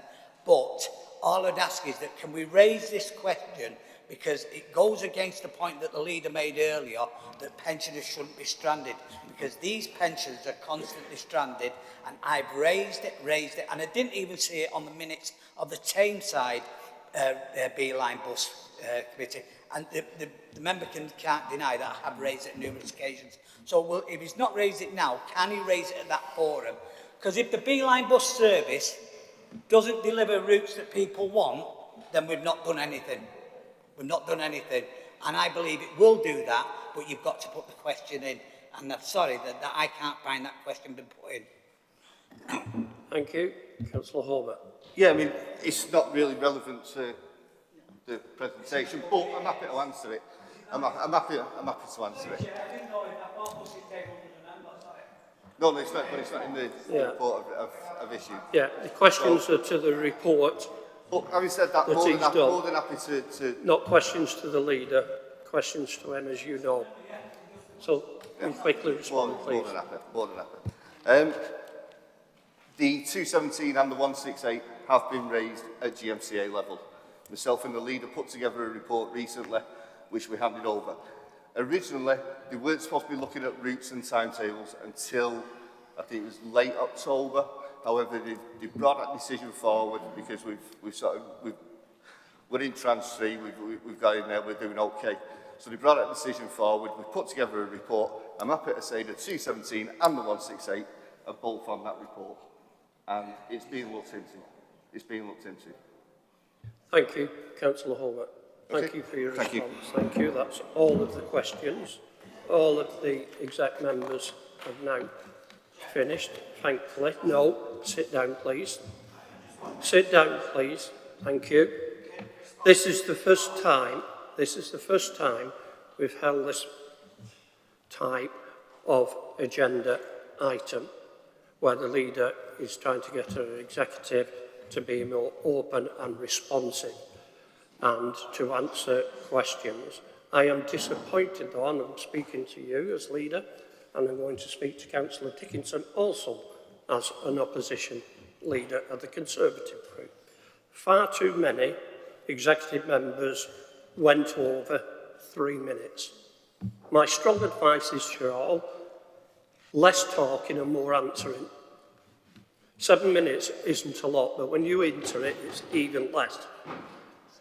And, Councillor Dickinson, it's very important that all members work together, all members respect the code of conduct, and I'd appreciate it if you spoke to your members about the importance of that, because the other issue is, I'm not happy that members cannot hear at the back of the room. That is unacceptable.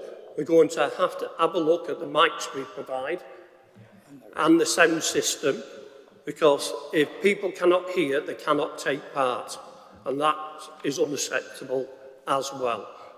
So we will address those issues, and hopefully we can all work together to make sure. As on written questions, any member is entitled to put a written question in, any. Some have chosen to, others haven't. There used to be under a further agenda item on here, questions. They've now come into this item 5. So there is none under that item, but they've all been moved here. Councillor Khan did it, and a lot of other councillors did. It's entirely up to you. I intend to take those questions first, because there'll be a proper and ready answer for you. But I expect everybody, those that are answering questions and those that are asking questions, to bear in mind other people may wish to speak and hear their questions and their answers. And when we're asking exec members questions, make sure it's on their report and in their portfolio. You cannot be asking other members questions when you're supposed to be asking it for the others. It's totally unfair. I'm now going to move on to the next agenda item, which is 6, the meeting of the Executive Cabinet. Can I ask the leader to move those, please?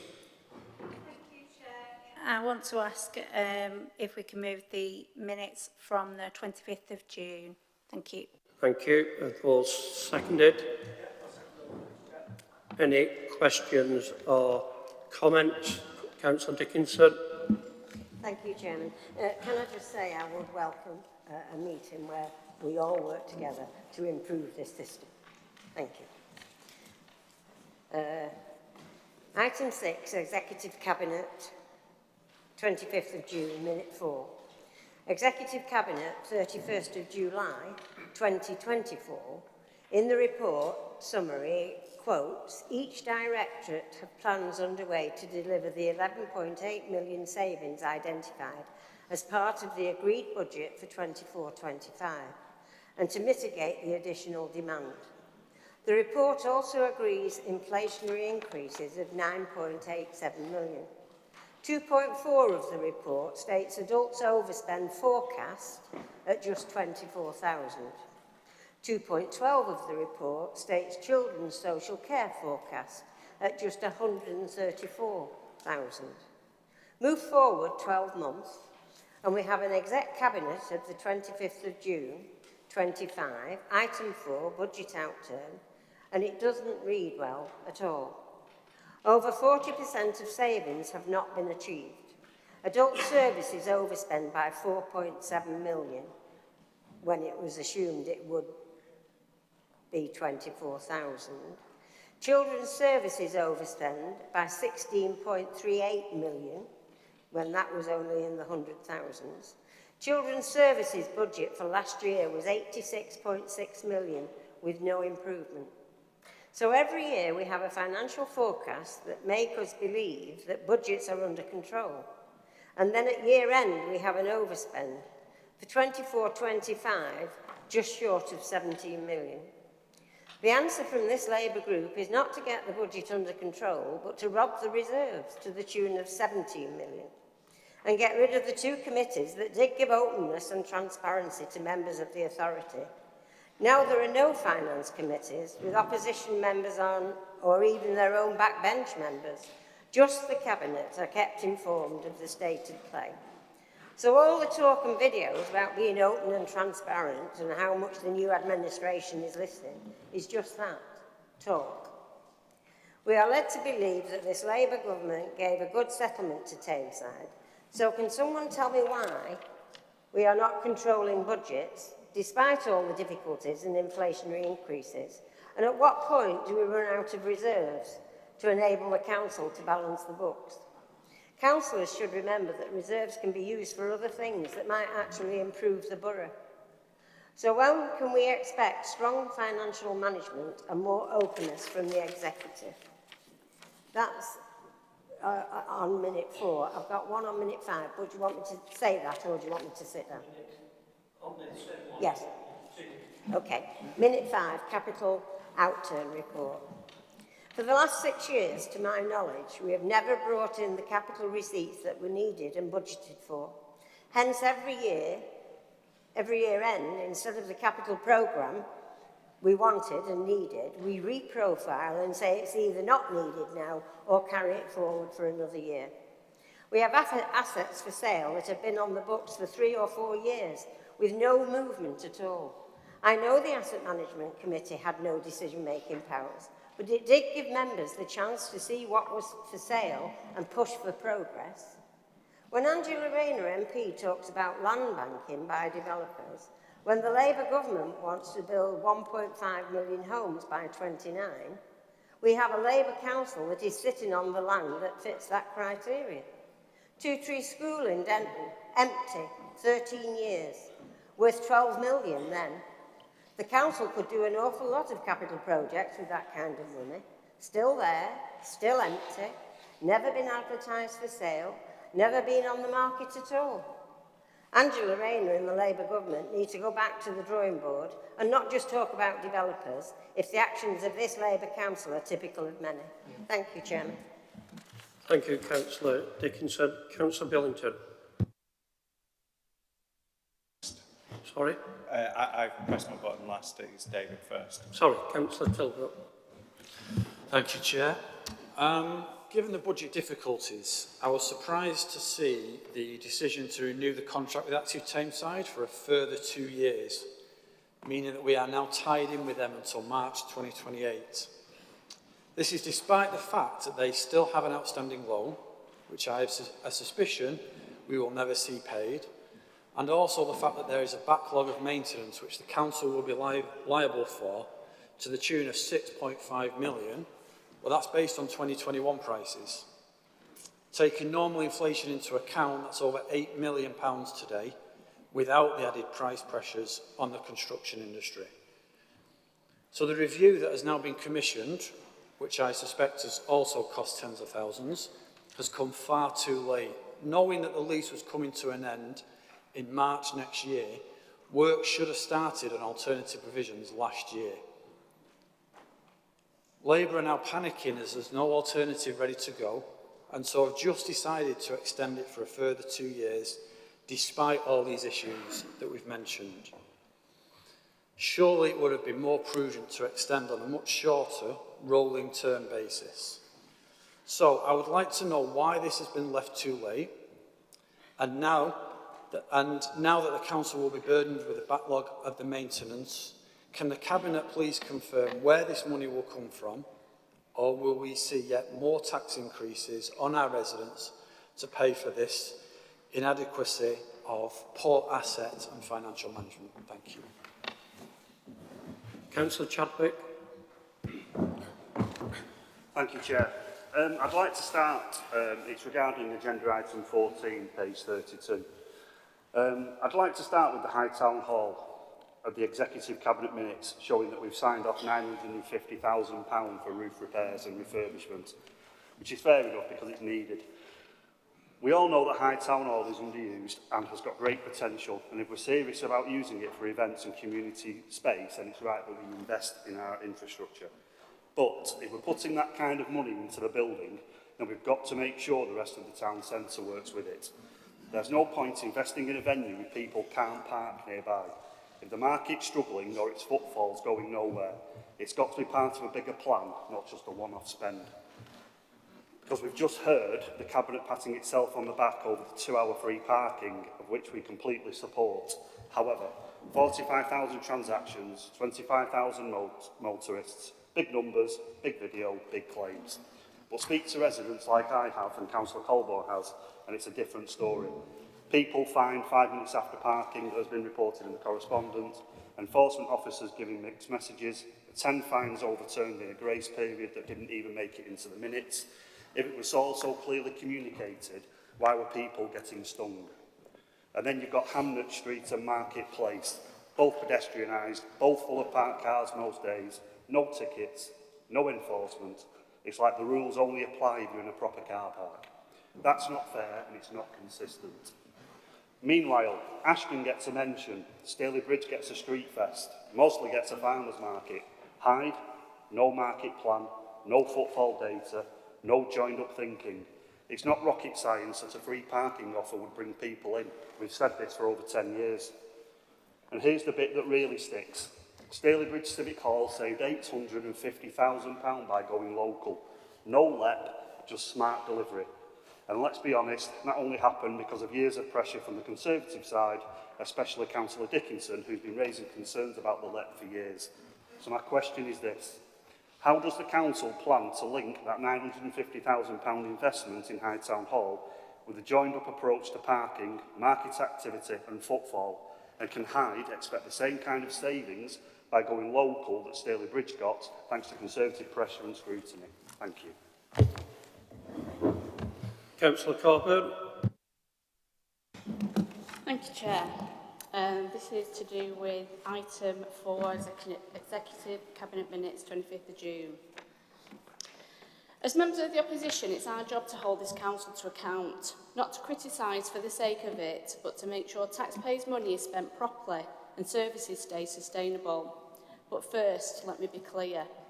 We know how important it is to look after vulnerable children. We do not object to spending money to keep children safe and supported. And the same goes for people who need adult social care and children with special educational needs. They absolutely deserve our help. But the real question tonight is, how has it come to this? We now have an overspend of nearly 17 million on the revenue budget, most of it in children's social care, with huge extra costs for external placements and staff. At the same time, the dedicated schools grant, the DSG, is running a big deficit. Using reserves might be necessary right now, but it's not a long-term solution. Reserves are there for emergencies, not for covering back gaps year after year. If this carries on, we risk running out of money for other vital services. We're not saying spend less on vulnerable children. What we're asking is, why weren't these extra costs planned for? What action was taken when it became clear the budget was being exceeded? And how will things change so this doesn't happen again next year?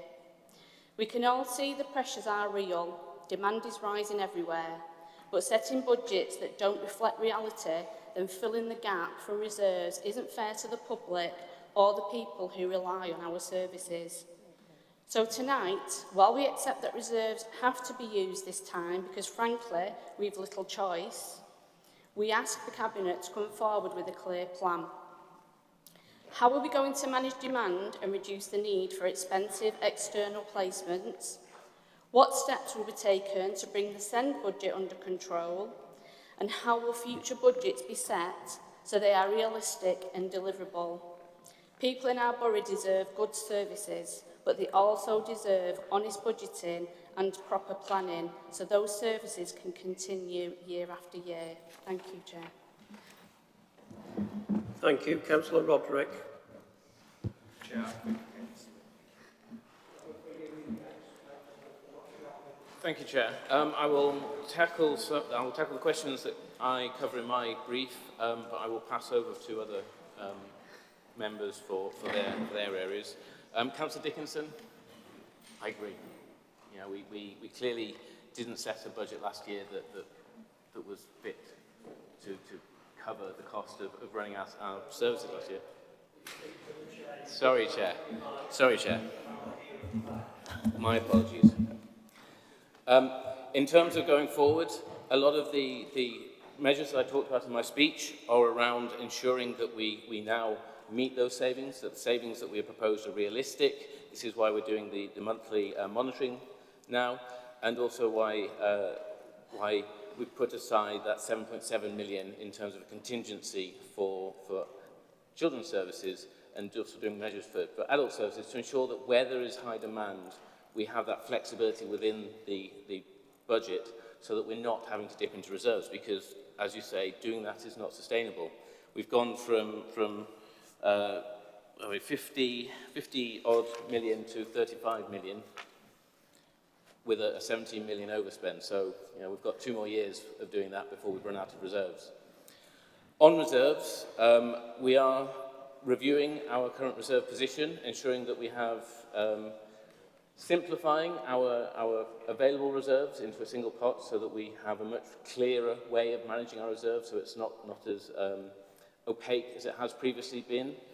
And also looking again at the reserves that are otherwise assigned to ensure that some of those, that they're all still relevant. And that may open up some more reserves, but obviously we can't rely on that. But it is a question of ensuring, going forward, that we build up our reserves. In terms of asset management, we're going as fast as we can. We're trying to get all of that land that we have that will be much better used for housing, for jobs, for leisure, out the door and developed. And in terms of scrutiny, we have created the new scrutiny panel, so there is still that facility for scrutiny. You are more than welcome to have briefings with officers. I'm more than happy to have briefings with you as well to keep you abreast of what's happening with our asset management. And we do have the call-in facility as well that we are really pushing to ensure that across the council we have that responsibility, that openness and that ability to hold us to account. Councillor Tilbrook. I can confirm that we provided a loan to Active Tameside in 2008 and that Active Tameside have repaid some of the original loan value over a number of years. However, there remains an outstanding value which is accounted for within our budget. The Council is continuing to work with Active Tameside in respect of the loan. We should also note that we do own the assets that Active Tameside are in control of and which the loan is based on, which is why it is appropriate that we are doing this full review of all our assets and agreements within that bracket to ensure that health and leisure continues to be a focus for driving down our health inequalities through our future strategic planning. And I will pass to my colleague, Councillor Sharif, to carry on with that in a moment. Councillor Chadwick, yes, the money for Hyde Town Hall is very much overdue. As someone who works in the building, you are constantly at risk of kicking the bucket as you go up the stairs in quite a literal sense. And this £950,000, it's going to fix the roof, it's going to improve access to the roof so that we can maintain it in a much more financially viable manner going forward, and also repair all the internal damage. And this is all part of the work that's been going on around improving the heating and also removing asbestos in the undercroft to ensure that the building is absolutely in a fit state so that we can use it as part of the heart of Hyde as a community. And that's also, part of that also is our changes that we're doing to our facilities management, which will make the running of the facility much more responsive to what members want and what the community needs in Hyde. In terms of how it links to the master plan and the regeneration in the town, I will leave that to my colleague for towns to tackle that one. Councillor Colborne, in terms of extra costs, yes, a lot of that was down to demand, which is why we've introduced this year the contingency funds that are being monitored on a monthly basis to ensure that when costs occur, it's because it is after we've gone through a whole process of ensuring that those costs are justified and that any savings that could be made have been made. In terms of the DSG grant, the dedicated schools grant deficit, that's standing at, off the top of my head, 22 million, I believe now. Currently, that's not on our books as a council because the government have put an override on it, which is now running until 2026. We are not unique in having this issue with the dedicated schools grant. It's around, the cost comes from around the high needs part of funding EHCPs. And it's an issue across the country. In fact, there are many administrations, many local authorities where their debt on the dedicated schools grant, if they had to take that onto their books, would bankrupt them. We're in the lucky situation that that wouldn't be the case for us, but if that came onto our books, that would wipe out our reserves as they currently stand, and we'd have to do a lot more in terms of cutting to our services. So we hope that the central government will find a solution to that a long time before it hits our books. In terms of reserves, I think I covered that with my answer to Councillor Dickinson. I'm more than happy to provide a written response if there's any issues, any parts of the questions I've missed. Thank you. Thank you. Now we move on to Councillor Billington. Well, after listening to that, I wish I had Councillor Holland's hearing aids. But what I say is I think, Councillor Roderick, you're doing a disservice to Jacqueline North. And what Councillor Dickinson was saying was that last year the finances were in a better position than what they're in now. But you're trying to rewrite that. It seems a common thing within this council. And what I'm going to say is that the finances are in a mess. And the fact that the finances have gone downhill so quickly in this Wills administration is completely bananas. But in short, what's going on is the council spending too much and not bringing enough investment in. I'll start off with the £16.9 million overspend. The report highlights an overspend of £6.9 million in staffing costs. It's a direct result of Rachel Reeves's national insurance hike on employers and inflation-busting pay rises. But are we seeing any improvement for it? No, we're not.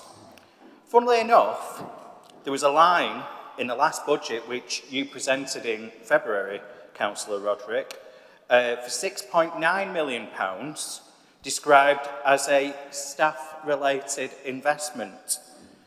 But now in this report, it's an overspend. So can Councillor Roderick make his mind up? Is £6.9 million extra for staff pay an overspend or an investment? You can only invest if you have the money to pay for it, which we don't, and that's basic economics. Just over £10 million over the overspend in the budget comes from SEND pressures. This is despite during 2019 and 2024, government grants in SEND increased from £21.2 million to £41.9 million, a 96% increase. And it shows in every Ofsted report the council isn't delivering improved outcomes in SEND. The council is spending over £5 million a year in taxes for SEND children. This council needs to get a grip on the budget. We need to spend more on teachers and not taxes to deliver improvements.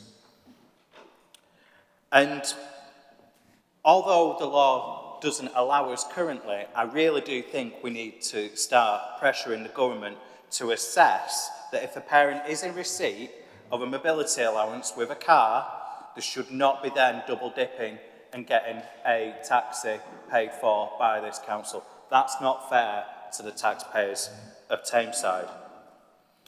Councillor Colburn has already talked about the dedicated school grant, so I'll skip over that. On capital spend, the last Conservative government awarded record funding for regeneration.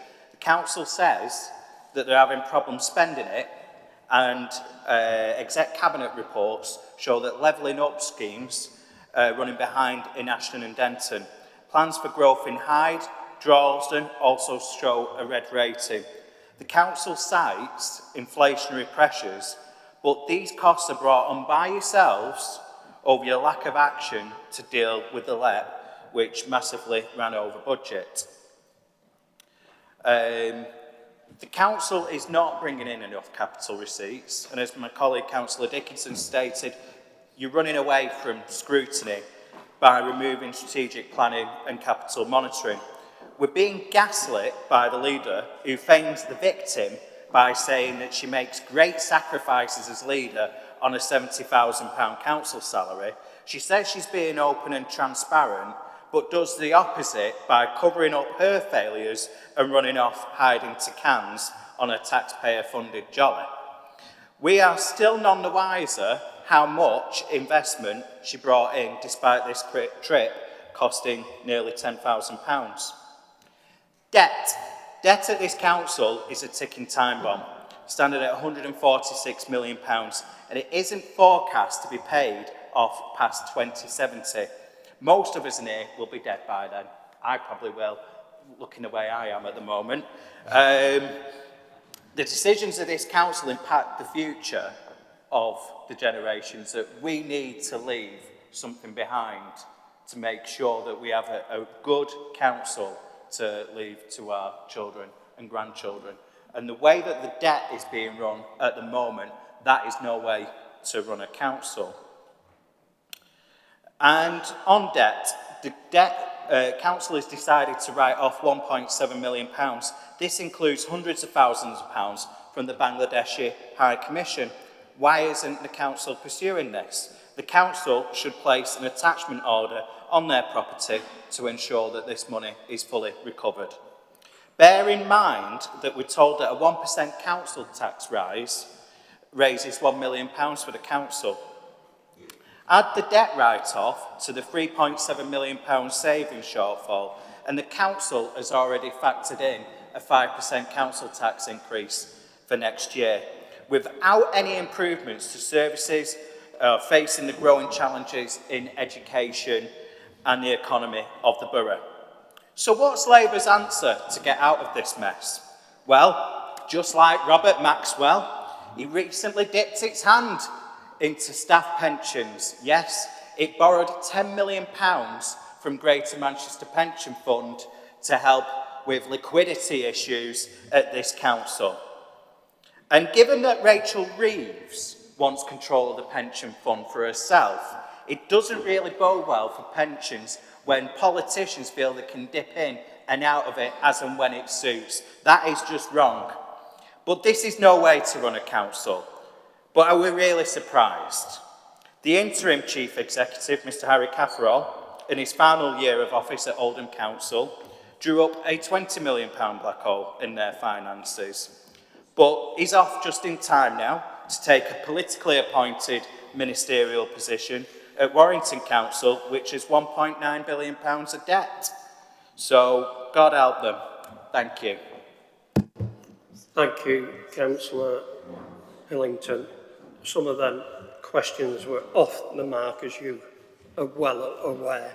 You shouldn't be criticising members, officers of the council who cannot respond at all.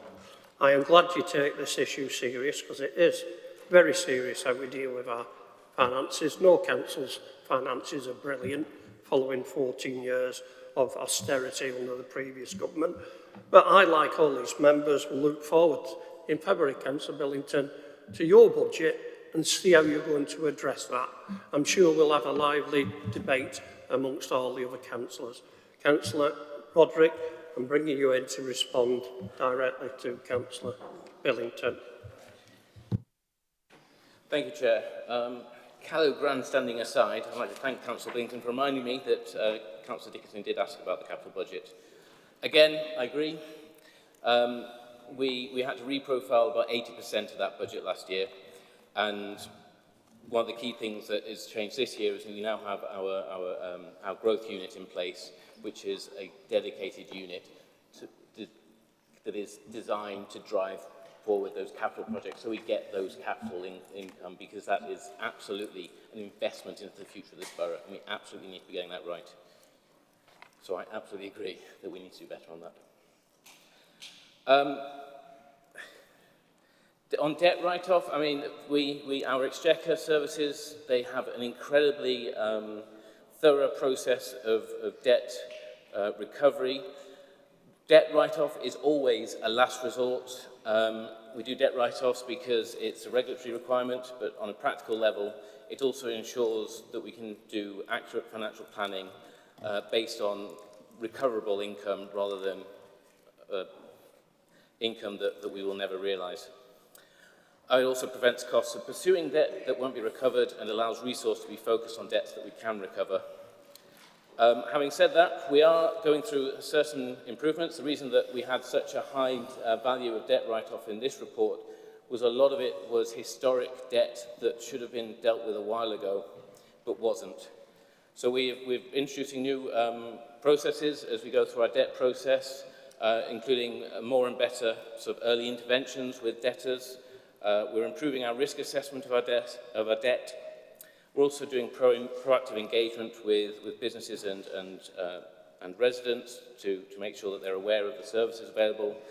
We're also introducing greater flexibility for repayment options and also improving communication and financial support through apps that we're using like VoiceScape and Liberata.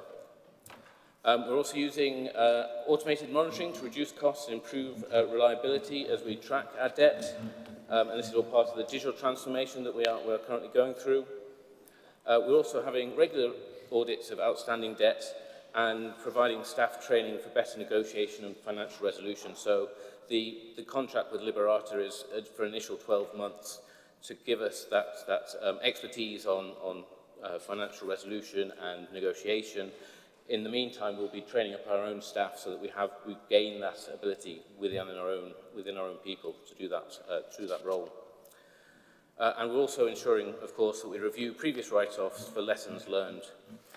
Councillor Billington raises HBWA. I'm not aware of the details of that off the top of my head, but I'm more than happy to go away and provide a written response on that, looking at the specifics of that case. 10 million pension fund. The pension fund is a lender of money. It's not a dipping in. It is a loan that we took and then to cover cash flow towards the end of the year and that we have paid back in completion. It is not dipping in. It is a recognised and regulated means of borrowing money. Well, it's better than taking out loans at a much higher rate. And it keeps the council going, keeps us providing those services that our residents need. Councillor. Sorry, apologies. To the Chair, not across. Sorry, Chair. I believe, anything I've missed, I will provide a response. I don't see any other members wanting to ask a question, although some have put the indicators on to respond. I'm bringing the Executive Leader in now to start the responses. Thank you, Chair. I'm just trying to decipher some of the comments that Councillor Billington's made this evening. I'm going to work backwards if that's okay. There seems to be quite a few hypocrisies within his statements rather than questions with regards to the exec minutes. One championing the previous the exec member for finance and the other criticising the projections that were outlaid under that Cabinet Member for Finance and how undeliverable they were. I'd like to remind Councillor Billington that over the last 14 years we have had £200 million worth over of budgetary cuts from the previous government. Already, under the new Labour government, we've received an investment of £20 million as part of a recovery grant, and we've also heard from Councillor Roderick about future commitments to help authorities such as ourselves into the future. So I feel very positive about our financial circumstances, especially with the recent government. As leader of this council, as you can see, perhaps this evening hasn't been quite as smooth as we'd have hoped, and thank you to Councillor Dickinson for your comments in terms of progressing, and apologies to the Chair of Council who's had to manage. But as you can see, we are a very engaging, interactive Cabinet and keen to deliver transparency and information.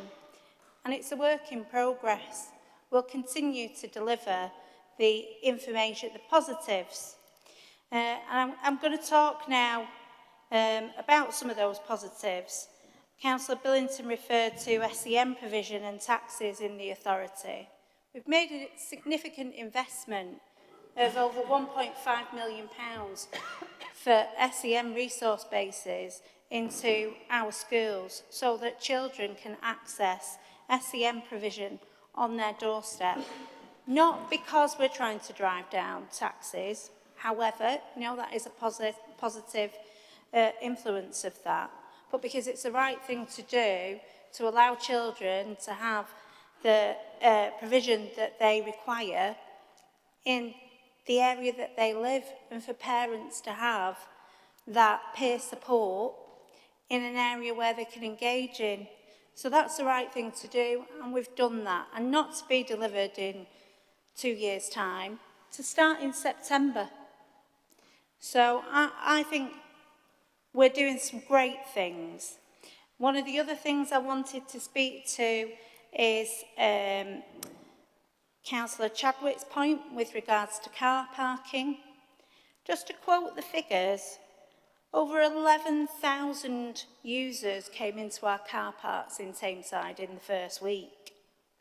That was an uplift of over 6,000 members of the public visiting our public car parks. So it's safe to say it's been very well received across the local authority. And again, we've done that because it's the right thing to do for people to access our town centres, our hospitals, our public spaces. Of those 11,000 visitors, unfortunately, 10 of those did receive fixed penalty notices of 11,000. And we used a common sense approach to ensure that those people were informed and those penalty notices were revoked. But again, our opposition seemed to try and make some kind of negativity about the positive action of this leadership in this council. I think it's clear from those figures that our residents are benefiting. With regards to Councillor Tilbrook's point on active Tameside renewal and review, it kind of links in a little bit with other points around social care and meeting demand. We've got some really high health inequalities across our authority, as Councillor Sharif spoke to earlier within her report. And it's really important that the arms that we have to help drive down some of those inequalities, such as active Tameside, do receive a full review. But it's also important to remind people that they are our buildings, they are our assets. So we need to be strategic, and in this leadership we are strategic. We need to ensure that we are building facilities for the future that meet the needs of our residents, and that will drive down our demand, but also apologies, it will be the right thing to do for our communities and the strength of our communities. I do think it's a shame that Councillor Billington tries the personal politics. It is what it is. Myself and his leader, Councillor Dickinson, agree that it's not our ethos, so I won't lower myself to respond to any of the personal comments that he's made. My final point would be that we will have an interactive budget setting process. I came in at the end of October and it was very clear that there was no such process in place. We'll be interacting with all councillors after the summer period and ensuring that everybody has their say. However, it's very apparent that people want to engage with us as Cabinet members. You don't need to use this forum just for that purpose. We are all accessible. Please do feel free to get in touch with us anytime and you will receive a response. Thank you, Chair. Got two members that wish to respond directly. Okay, I'll take them very quickly. Councillor Holman and then Councillor Sharif. And then going to move on. Thanks, Chair.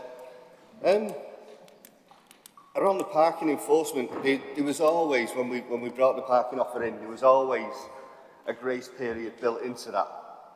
And we did proactively contact people who had received fixed penalties and rescinded those. Any that hadn't, if they came forward, they were sorted. I personally had a couple that came to me asking for it to be looked into, and they had refunds at the earliest opportunity. If you know of anybody that still may have slipped through the net, please get in contact. Contact me and I'll get it looked into for you. With regards markets data, yeah, it would be great to know, just what footfall increase there has been, and I will look into that and I'll report back. I'll get that for you. This thing about Hyde being somehow the poor relation when it comes to places like Mosley, because it's got an artisan market after God knows how many years of being in the wilderness. I just don't recognise it. I mean, there's been massive investment in Hyde. There's ongoing investment in Hyde. There's new planters coming in. The fixed stalls have just been repainted. You've got the new canopy stalls that have been installed. There's a lot of stalls in there. Been installed. I know one of them's broken at the moment due to a contractor break, but that's being sorted out. Hyde's got a lot going for it. You know that yourself. You sit on the Hyde Accelerator group, something that I attend as regular as I can do. And I actually like that group. I think the positivity from that group is fantastic. And Hyde does have a fantastic future ahead of it if we all work together. So I don't really understand why you're now painting such a bleak picture. Maybe it's guilt, because when all this stuff was proposed and put in the budget in February, you voted against every one of these measures. You voted against the improvements to the market stalls, you voted against the parking offer, you voted against all of it. So maybe it's a little bit of that, maybe it's, but, let's not talk down Hyde, let's talk it up. Continue to work together, forget the cheap political points. That's all I've got to say. Thank you. Councillor Sharif. Councillor Roderick and Leader has covered the points on active Tameside, but I would argue it is a whole system review and about time, under this leadership of Councillor Wills, it is now taking place, and I will ensure that health and leisure continues to be a focus for driving down our health inequalities. And there are many. Let's do it once and for all, and let's do it properly. Thank you. Thank you. Is there anything else you wish to add, Leader? Right. These have been moved and seconded. All those in favour then of receiving the minutes, please shout. Thank you. It's carried. Now move on to the next item, agenda item 7, the corporate plan. Can I ask the Leader to move that? Thank you, Chair. I just wanted to say a few words with regards to the corporate plan. This marks a year of transition as we work on our new borough plan for 25 to 2030 with a new strategic executive cabinet It's important that we are listening and responding to our residents and ensuring that they have a good place to live and work. It's important that we're ambitious. We've set plans for accelerating growth through a series of projects. The draft plan has been shared and members have engaged throughout scrutiny, and their feedback has been incorporated into the plan. Strategically, this means that we've got 4 main priorities centred around our communities and their best start in life, their opportunity to learn and earn, their ability to live in a safe, green, supportive community and live healthy and active lives. We've got 9 unique towns in Tameside, and if this is endorsed here this evening, I look forward to the next full council meeting where I hope to bring forward a similar paper surrounding our neighbourhood offer and what is currently known as the neighbourhood forums. We continue to progress the strategic focus and priorities of the authority, but it's important to take people with us, and understanding our towns and what community neighbourhoods look like across all 9 will be this leadership's next focus for delivery. Thank you, Chair. I'd like to move that. Thank you, Councillor McCarron. Yeah, I'd like to second that, Chair. Thank you, Councillor Halligan. Thank you, Chair. It's a question in regards to priority 3 of the corporate plan. Now, let me preface this question by being clear. I'm fully supportive of robust climate action and I accept the science without reservation. However, in light of the Council's recent overspends, which we've obviously discussed at length, I'd like to ask whether the 2038 net zero target is realistically achievable, given it's significantly more ambitious than the Intergovernmental Panel on Climate Change's Paris Agreement, in itself the global gold standard for realistic and achievable climate action. Is there a danger, therefore, that this accelerated timescale could become more of a symbolic commitment than a deliverable one, raising the risk of missed targets or, worse, resorting to greenwashing tactics to artificially present progress? Thank you. Any other questions or comments? Councillor Billington. Yeah, I just want to say that the corporate plan just isn't ambitious. It signifies the last 45 years of this Labour-run council. It's not ambitious, it's not aspirational. And what we've seen from the budget recently, or what we've discussed on Executive Cabinet, is that this council isn't bringing in the money to attract investment, to pay off the overspends and everything else that's going on.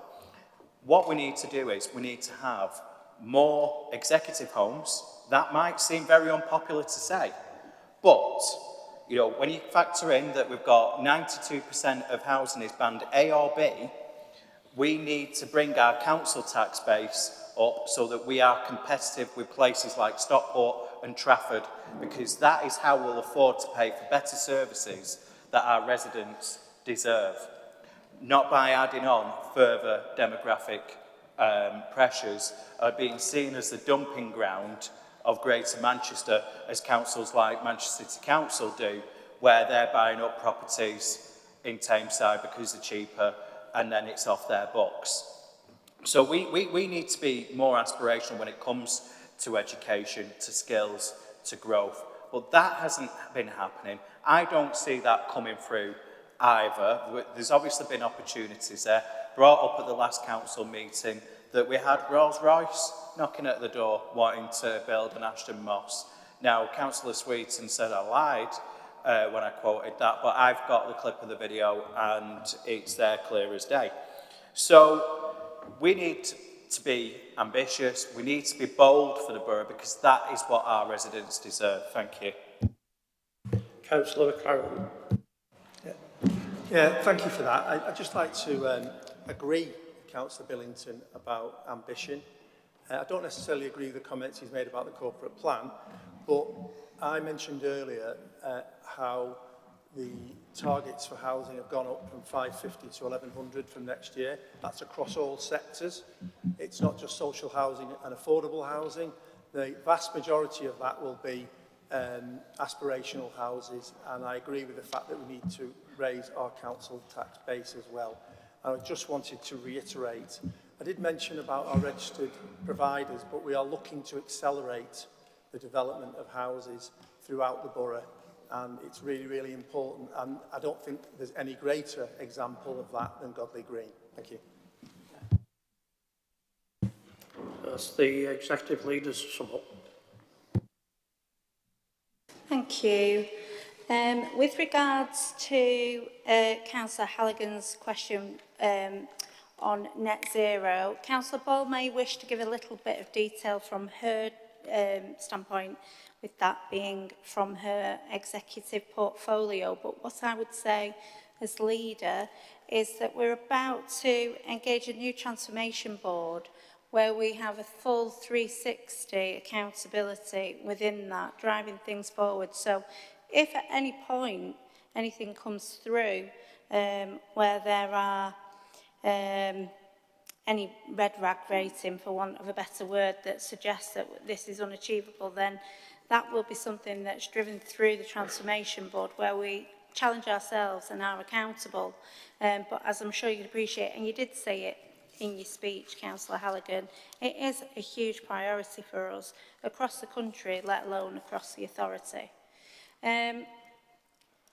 It's very difficult not to agree with Councillor Billington in terms of his wanting to be bold with growth and the opportunities.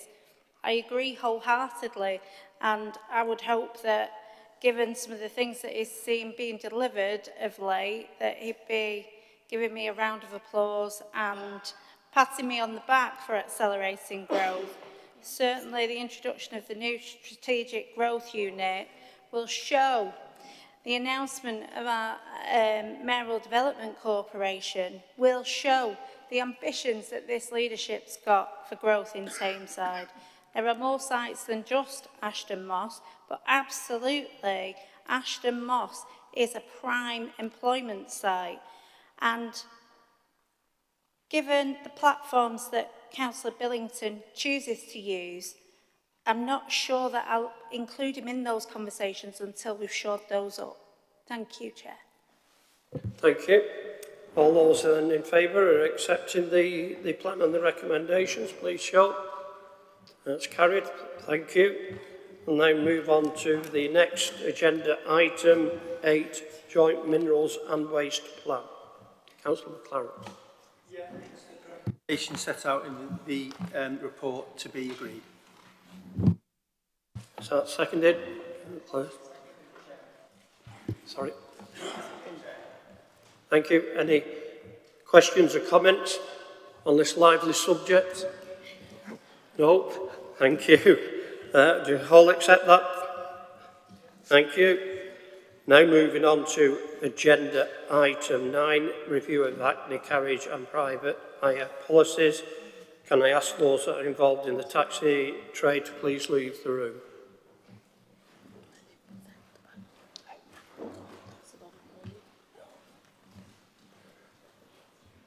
Anybody else in the room need to leave?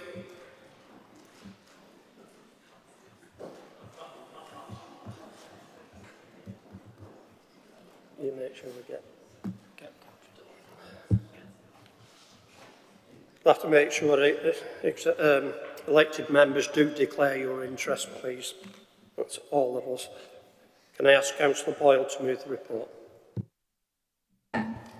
Is that seconded? Stop me again. Thank you. Councillor Cooney. The mic on, Chair. Yeah, just a quick one, dealing with taxi drivers for a fair period. Would you stand, please, Sorry, Councillor Cooney, when you're addressing the meeting? Can you hear me now? We can, yes, thank you. We're dealing with taxi drivers. I welcome the report in that sense, but I draw attention to 7, the devolution white paper, because what we do need in this, for all that we put in there, is to stop Wolverhampton and other places where they can drive into Tameside and anywhere in Greater Manchester, where they may have been banned by our committee and said they weren't suitable, but they go to there and get a licence. That's not just unique to us, and that's why I welcome, and I do think I keep pushing the government so that we have devolution for taxis completely within Greater Manchester, and that unless you're registered here, then you can only drop off. Do you know what I mean? And then we have control of who's coming in, who's picking up, and you know, and they've got to be serviced and whatever, the car's suitable, that it's up to date and everything else, and all that comes in. But I haven't got that information when it comes from Wolverhampton, or it comes from Southport and other places, or Rossendale. And no disrespect to them, I'm not going to go to them. But I think we're confident when it comes here, so I welcome that. But I do think our politicians in Parliament need to support the Mayor and for the devolution of the taxes, so it all comes here, and then we can control and stop people who don't get a licence here, getting one in Wolverhampton, but actually working in Tameside. Executive Leader. Thank you, Councillor Cooney, for your points. Couldn't agree more. This has been hugely significant across certainly Greater Manchester local authorities with regards to Wolverhampton licensee holders and select few others coming over into Greater Manchester. There has been a clear commitment from Mayor Burnham and from the GM leaders lobbying the proposed bill, and hopefully I will be in a position to update members in the next meeting, and I'm very hopeful that, as Councillor Cooney pointed out, that our local MPs will be supportive of Mayor Burnham, because this is about, yes, protecting the trade, but also safeguarding our residents, because we know the regulations that we put in ensure the safety and the safety of our communities, and obviously the parameters within Wolverhampton are very different. So that's the reason why it's been such an issue, very emotive for taxi drivers across Greater Manchester. And once I do have a further update, I'll be more than delighted, hopefully, to do that in this chamber. Thank you, Chair. Thank you. Councillor Chadwick. Thank you, Chair. I'd just like to agree with what Councillor Cooney has just said, and as Deputy Chair of Taxi Licensing, I've publicly backed Mayor Andy Burnham on his taxi licensing plans. And as a council, I think we've made progress on modernising licensing, but we need to ensure enforcement keeps pace, especially with out-of-area vehicles operating in Tayside like Wolverhampton. I'd just like to ask, are we confident that our compliance team will have the resources to uphold these standards that we currently have? Thank you. Thank you. Councillor Carr. Thank you, Chair. Thank you, Chair. I've just got a question. I'm not sure. I've been approached by a number of taxi users, and obviously I'm a taxi passenger myself, so I've experienced it. So Tameside Owners and Drivers Association, which is a local union, who recently got in touch with me. They agree with most of the council's proposals in this report, but they have one big issue they strongly disagree with. The issue is the decision to keep operate door stickers on private hire vehicles. The Department for Transport advises against using any stickers or signs on private hire cars, and in the council's own consultation, 83% of people said the stickers should be removed, yet the council has ignored that. What's the point of asking people for their views if you don't listen? Some people say the stickers help the public know the car is real, but the truth is anyone can go online and buy any stickers and stick them on their cars, so it doesn't really keep people safe. The bigger problem is safety. These stickers put drivers at risk. I've spoken to drivers who have had bricks, eggs and stones thrown at their vehicles just because they had stickers on the doors. It's not just the drivers who are in danger, passengers could be hurt too. The cars are getting damaged and people walking nearby could also be at risk. So I'm asking the council again, will you listen to the drivers? Will you put their safety first? The council should remove the stickers and bring in a policy that is safer and fairer for everyone. Thank you, Chair. Thank you. Councillor Billington. Well, I'll start off, I disagree with Councillor Khan on that. I think stickers are important in displaying that is a registered Tameside taxi. And I've got to say as well that what has been proposed isn't really much through the Mayor, isn't much of a stretch of the current standards that we currently have in Tameside, because the Tameside standard for taxis is one of the highest in Greater Manchester. And it should be an honour to have a Tameside plate rather than driving around in a Wolverhampton one, because you know that when you get in a Tameside taxi, that it's going to be safe and there is the accountability there from this council. And I have to say that Mike Robinson, who does taxi licensing, is an absolute fantastic officer who works really well with councillors, and I'd like to thank the entire licensing team as well. I agree with what Councillor Chadwick's saying with what Andy Burnham's bringing in. This just makes sure that our residents are kept safe, and that is the most important thing.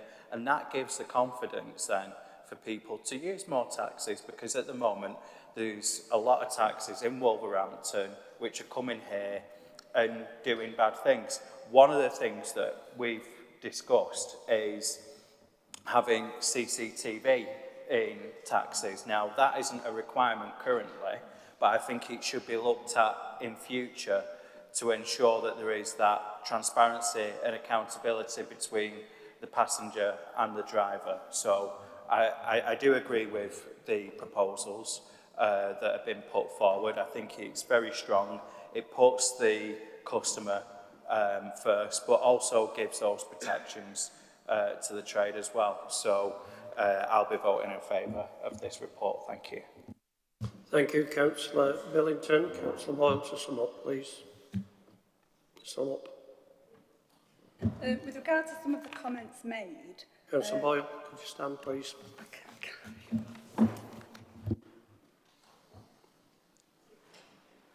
No, if you...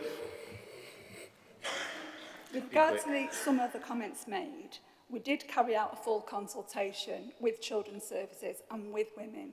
And even though the trade wanted to keep the stickers, we felt that public safety far outweighed the alleged antisocial behaviour. And if antisocial behaviour did occur because the drivers had stickers, it would obviously involve police consultation, and we'd work with them to try and resolve that issue. But public safety, I think, is paramount.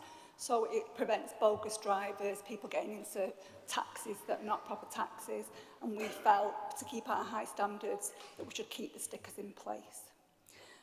With regard to the applications and Councillor Chadwick's comment, obviously any applications will be considered against our new standards. If they're not adhered to or they don't meet the criteria, they won't be processed. If they're brought before the licensing panel with complaints, Councillor Chadwick is on that panel, and it's up to the panel to consider those complaints and deal with the drivers. But in the first process of the application, they'd have to adhere to our new conditions. Thank you. Thank you. All those in favour of that report and its recommendations? I shall. Thank you very much. Move on then to agenda item 10, which is a head of paved service appointments panel. Councillor Wells. Thank you, Chair.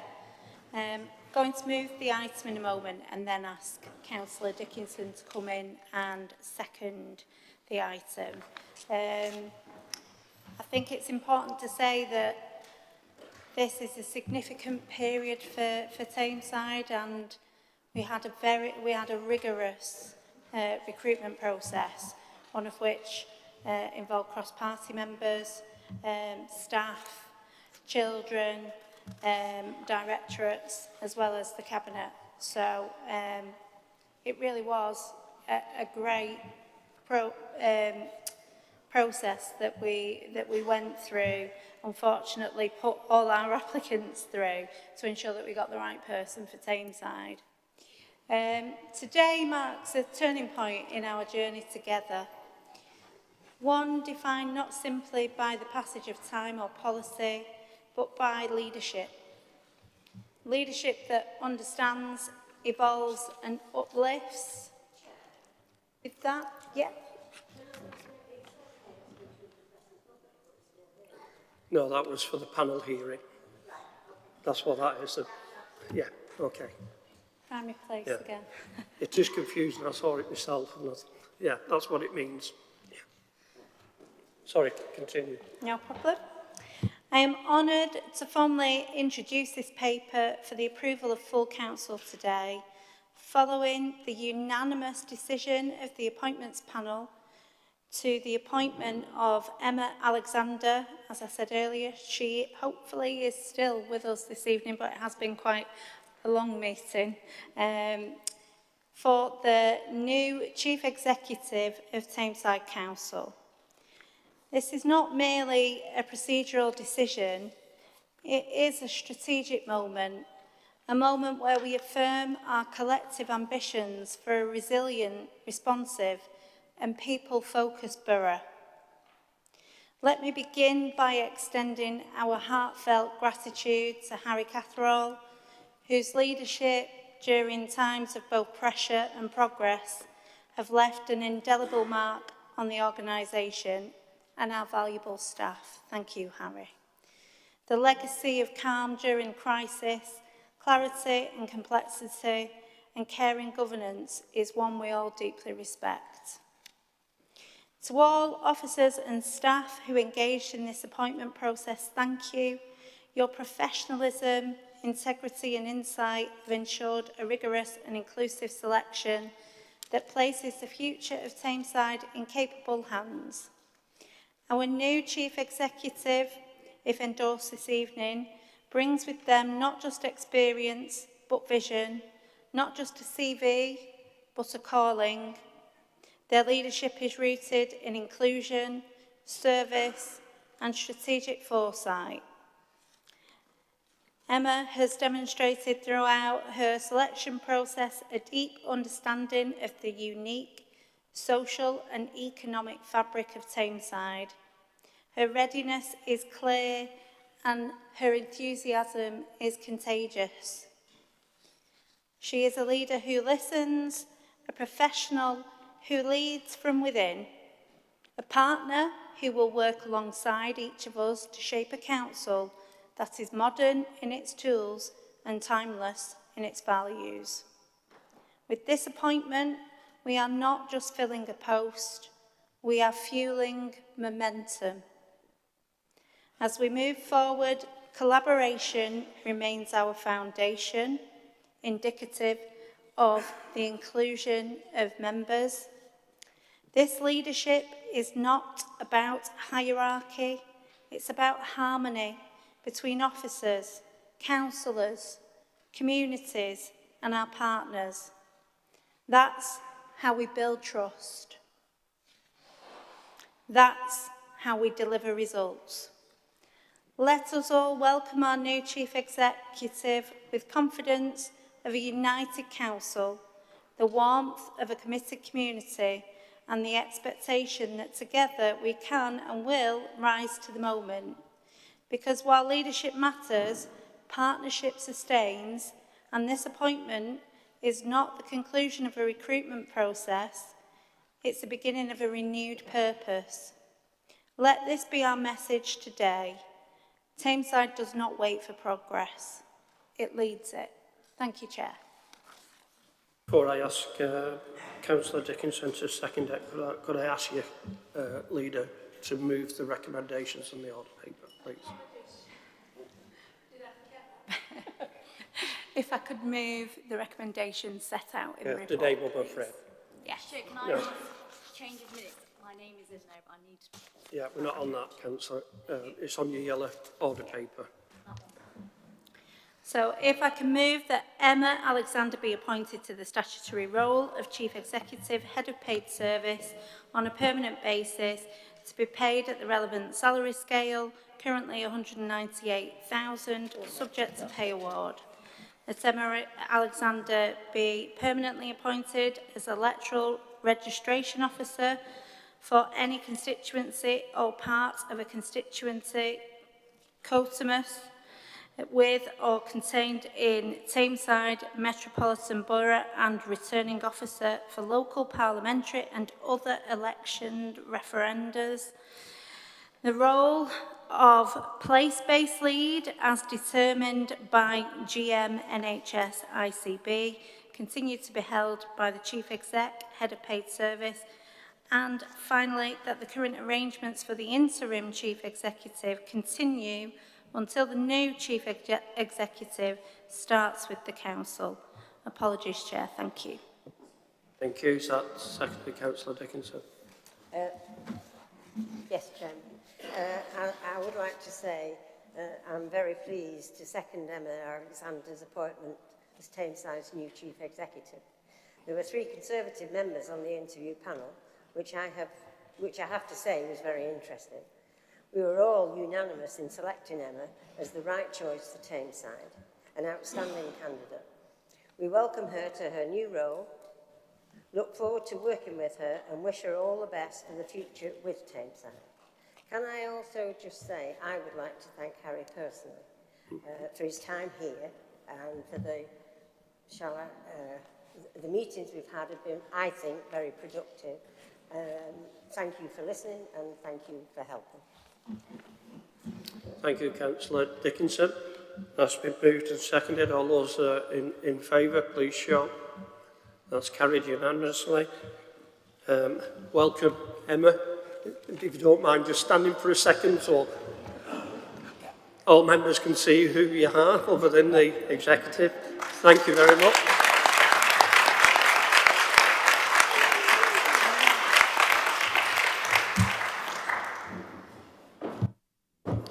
Now go on then to the next item, agenda item 11, which is the senior staffing panel. Can I ask the leader to move, please?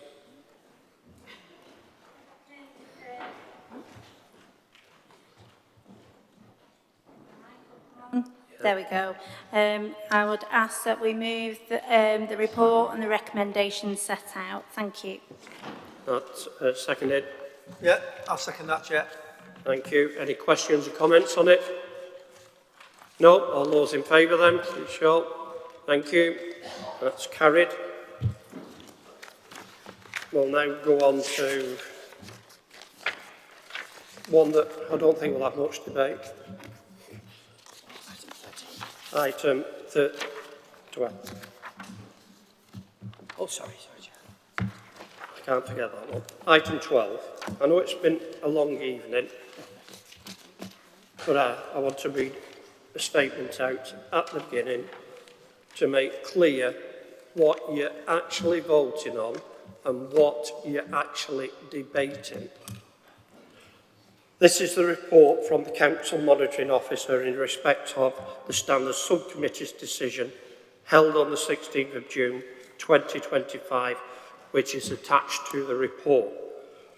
The Subcommittee asked that a decision be reported to the Council and that the Council be recommended to censure the subject member, Councillor Billington. This is because the Subcommittee found him to be in breach of the Members' Code of Conduct in respect of the post he made and which he only took down in May this year. 1. He failed to show respect for a number of parties under paragraph 1.1 and 1.2 of the Code. He failed to promote equal opportunities and in doing so unlawfully discriminated against those immigrant backgrounds under paragraphs 2.3 of the Code. And 3, he brought the Council into disrepute under paragraph 5.1 of the Code. The Council has the report before it, together with the Subcommittee's published decision notice. To be clear, this is not a hearing. We've already had that. All Council has to decide in the light of the report before it is whether it will follow the Subcommittee's recommendation to censure Councillor Billington. And that's the only debate I will allow this item, which means that it severely disapproves of his failure to comply with the Code of Conduct and does not agree with his behaviour in any way. Given the seriousness of any breach or failure to promote equalities, the Council is also recommended separately by the Monitoring Officer to agree that all members should receive training as a matter of priority on the Council's duties under the Equality Act 2010. We're already doing that within the members' training programme, and we'll hold that as soon as we possibly can. Having said that, I'm now going to move the report with the recommendations that I've just read out. Can I ask Councillor Mike Smith to second it? Thank you. Sorry, can we do a point of order? You can. Sorry, just one sec, your mic's not on, we can't hear you. Just wait till it, right. Sorry, Chair. The point of order is that the decision notes for the hearer panel need amending. The complainant is listed as Councillor Jim Fitzpatrick, and he's not a councillor, so it should be Mr. Jim Fitzpatrick. Yeah. Thank you. Thank you, Councillor Corburn, for pointing that mistake out. It shouldn't have happened, and it's already been rectified in the public documents. Okay. Thank you for alerting us just before the meeting. Thanks to technology that does work, that has all been amended. Anybody wish to speak? No, I'll put it straight to the vote then. All those in favour, please show. Those against? The motion is carried. Thank you. We now move on to agenda item 13, which is a democratic process working group, which was held on the 7th of July. I'm going to move that report. Is that seconded? Second that, Chair. Thank you. That's been moved and seconded. Any questions or comments on those? No? All in favour of receiving that then? Thank you. Agenda item 4 is a standing item that we have. I believe there is some